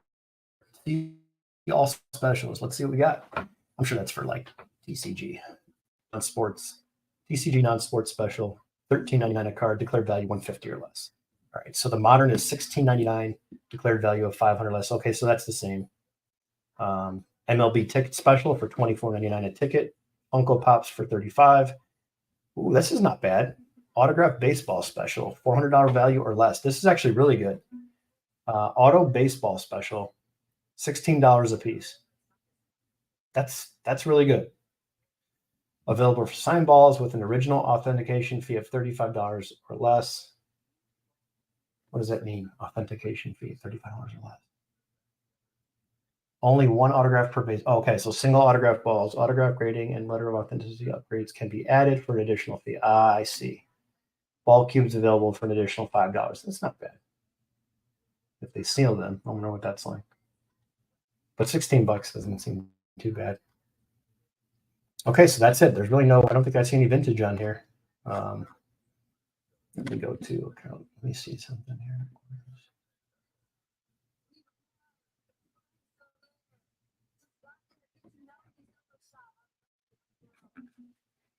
Yeah, that's nice where they have those shipping services like through China and things like that. That is good because they have those destinations where you send out all the cards to one location. They verify everything. So that part, I like that. I just have one order in assembly. The rest is all in grading. I'm log jammed into grading right now. I got nothing going on. And then this order that's coming with 45 cards. This is my brother-in-law's. I don't even think I have any cards in here. Let's see what this looks like. See if I have any of my cards. I usually try to put some in there, but this one's an assembly actually, which is cool. Let's see if I have any cards in here. Yeah, I do. Okay, so that's not bad. I got 1, 2. That's not mine. That's Joe's. 1, 2, 3, 4, 5, 6, 7, 8, 9, 10, 11, 12, 13, 14, 16, 17, 18. So I have 18 cards out of there. That's not bad. Something to look forward to.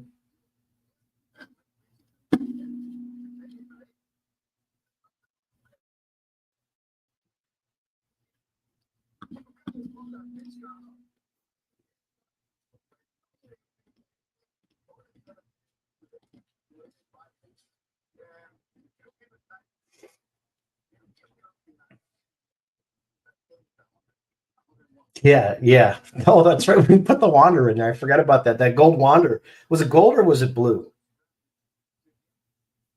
Should I tell them to take that out and just throw it away? I think I can go back and I think you can email them or adjust your order up until it gets to a certain point. Maybe not in the grading phase, but we're in a log jam. I got 1, 2, 3, 4, I've got 6 orders in grading right now, and I've got 7 that are going out right now. I got 6 orders sitting in the grading stage. And I have a feeling that when they offer that one special, that's going to get backed up again. And then obviously with the news with PSA and SGC, I think they're going to see less cards going to SGC, more shift over to PSA, and then eventually SGC just kind of trickles off and they're done. You know, just crush the competition by buying them and acquiring them, unless it's profitable. I don't know. I never believed, and this is just me talking off the cuff. I never believed when everyone was saying, "Oh, it's a fast turn time. They've got all this. They built out this new office and they got all these people and they're doing all this stuff." It's like we're grading all these cards, like, and you're turning them in like 5 or 6, 7 business days. To me, that just sounded like you're not that busy. So I don't know if that was, hey, we are busy and we propped it up to get a sale and to make the company look better. I don't know. That doesn't affect me, but I was always cautious on that because it wasn't translating to card shows and seeing the stuff online on eBay and all the cards. And was it all sitting in PC collection? Yeah, probably it could have been. Yeah, all that's possible. But I'm always about optics. I don't care what people tell me. I don't care what the internet says. I like to see it for myself and kind of make a judgment based on that. I think it's more fair. But I just couldn't believe that they were turning that many cards that fast. That tells me you have too many employees and not enough cards to grade, or the exact opposite. Yeah, 2 years is that's a good point, Ron. That's what I'm thinking. 2 years. Very safe statement. Good guess, which is fine. At the end of the day, none of this stuff affects us. I mean, because if it does change, we have no say so in it, right? We go with the flow. We keep collecting. We keep enjoying cards. We keep buying, selling, and all this other stuff. So I'll have this box for Friday. Dip into some Japan edition, fresh off the boat. This double seal on here. I like it. Look for autograph cards. How many packs are in this? Includes cards of the World Baseball Classic Championship team. That's cool. It's going to be fun. 24 packs still. Okay, 10 cards per pack.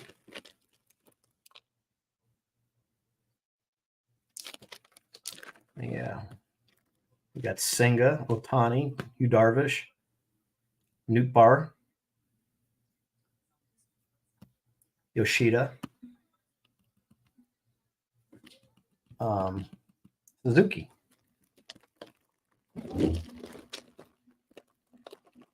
Cold turkey? Yeah. I don't know. I haven't the slightest clue.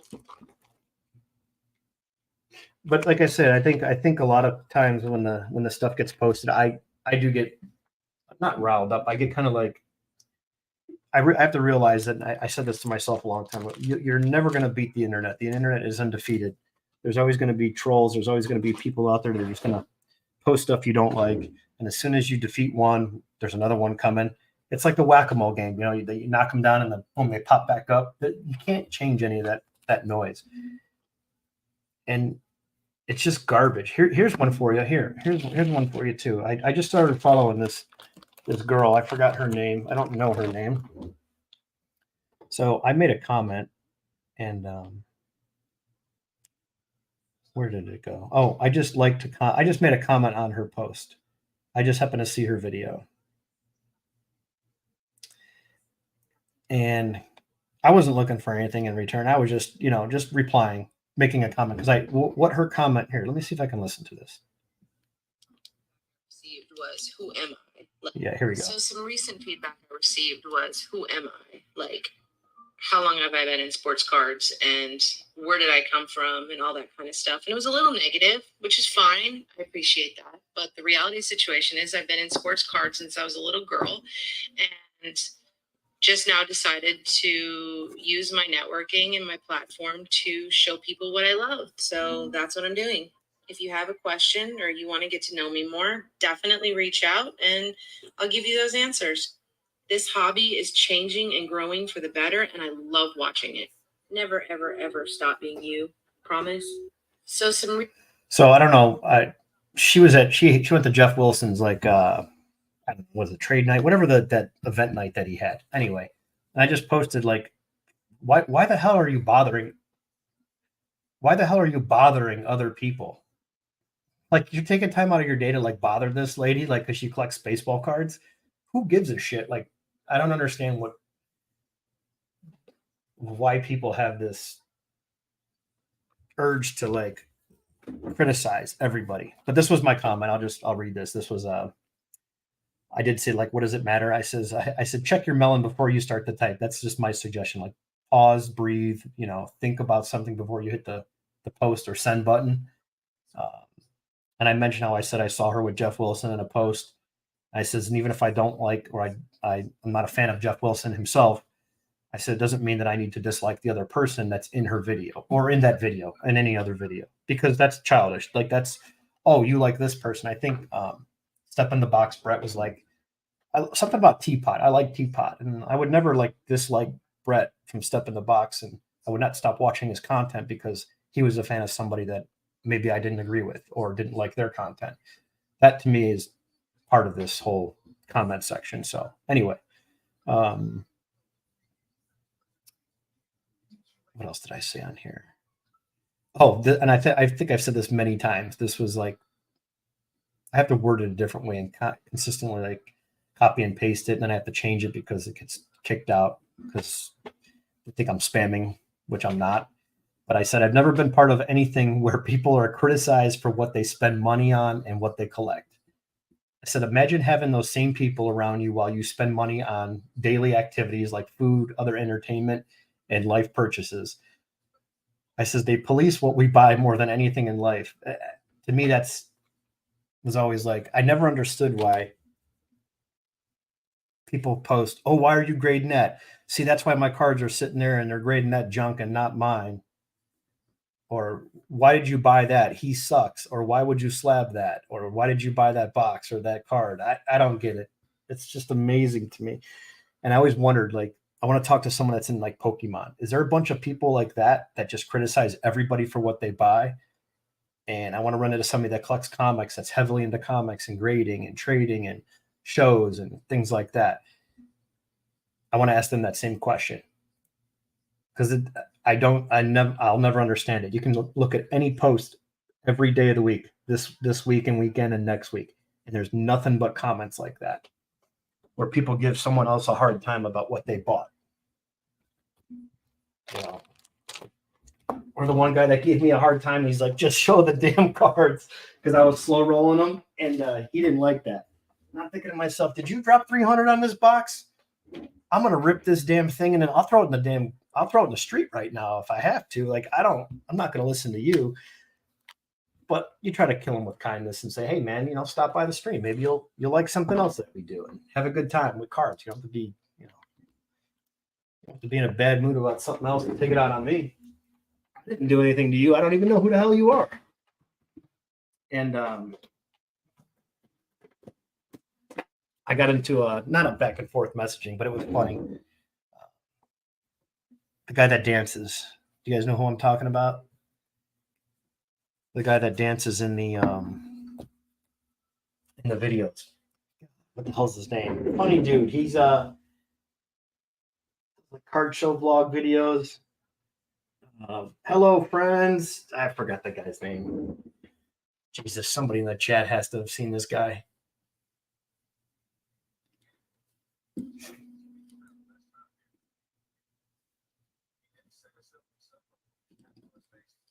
I can't think of that guy's name. What is his name? Something sports cards. I don't know. He always says, hello, friends. He's got glasses. He always dances at the end of his videos.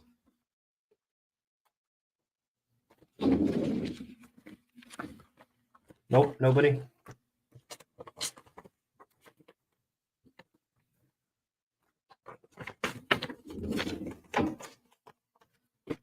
The Strong Devour of the Week. Yeah, Ron, that's PSA's plan, right?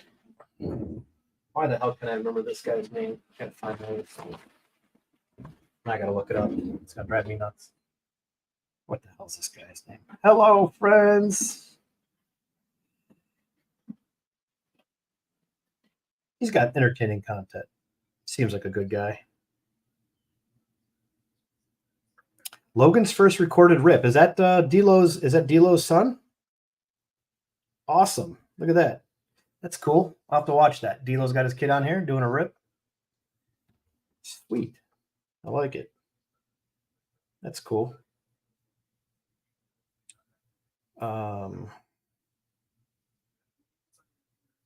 Hello, friends. What the hell is this guy's name?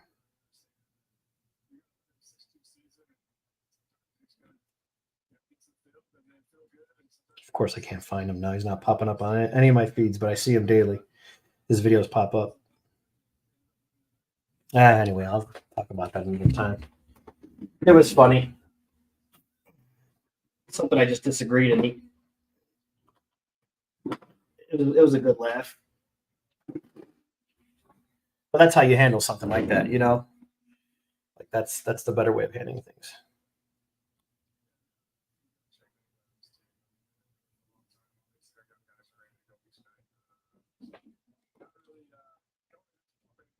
Oops.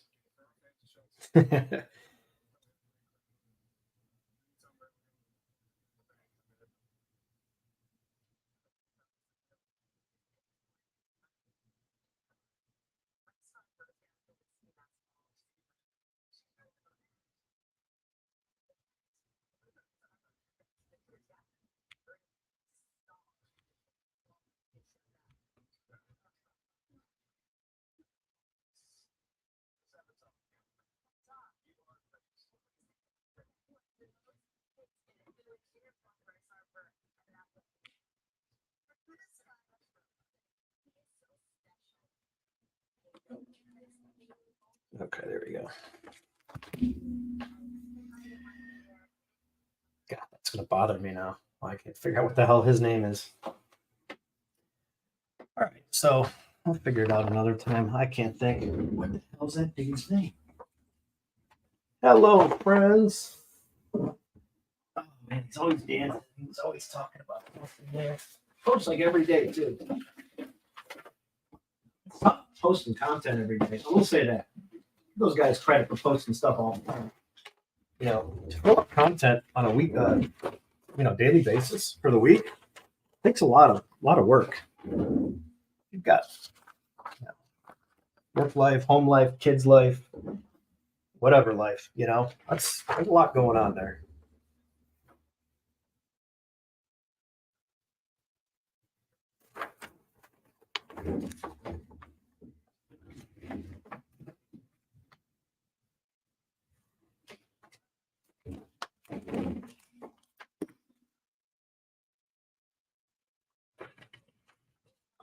Braves are still playing good. White Sox got a win today. Cool. White Sox got a win.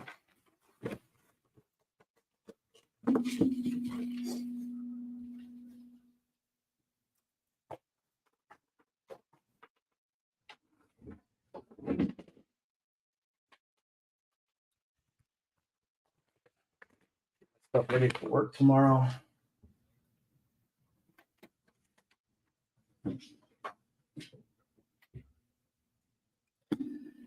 Orders going out tomorrow. Lots of PSA this week. Hopefully the sales continue as baseball is underway. If you guys got cards that you're looking to sell, get them up now. Now's the time where people get hyped for the season. They overreact sometimes, which is not a good thing in my opinion, but they do it.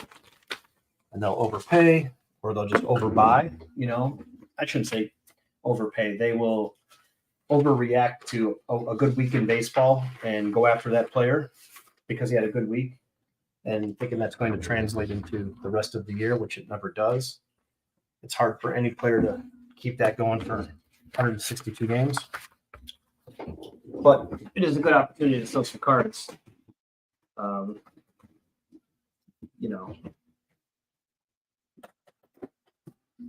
That you may be pondering or hanging on to for some odd reason.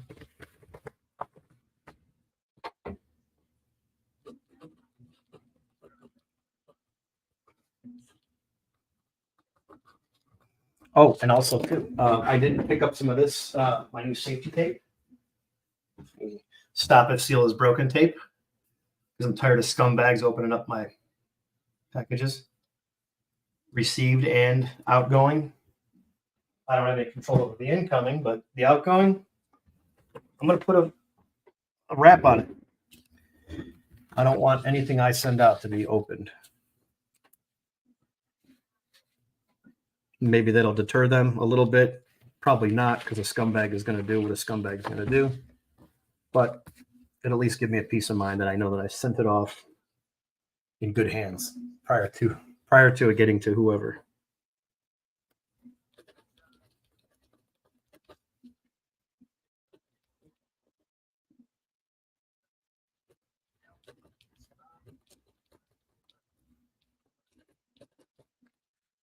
Ron, if you're still here, I'm getting the 96 Flare.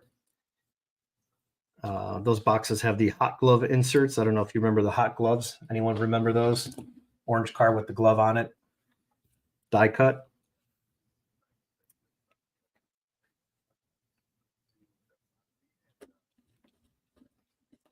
They sell for quite a bit in high grade for the bigger names. Even the low names. I paid over 100, I think, for my Kenny Lofton.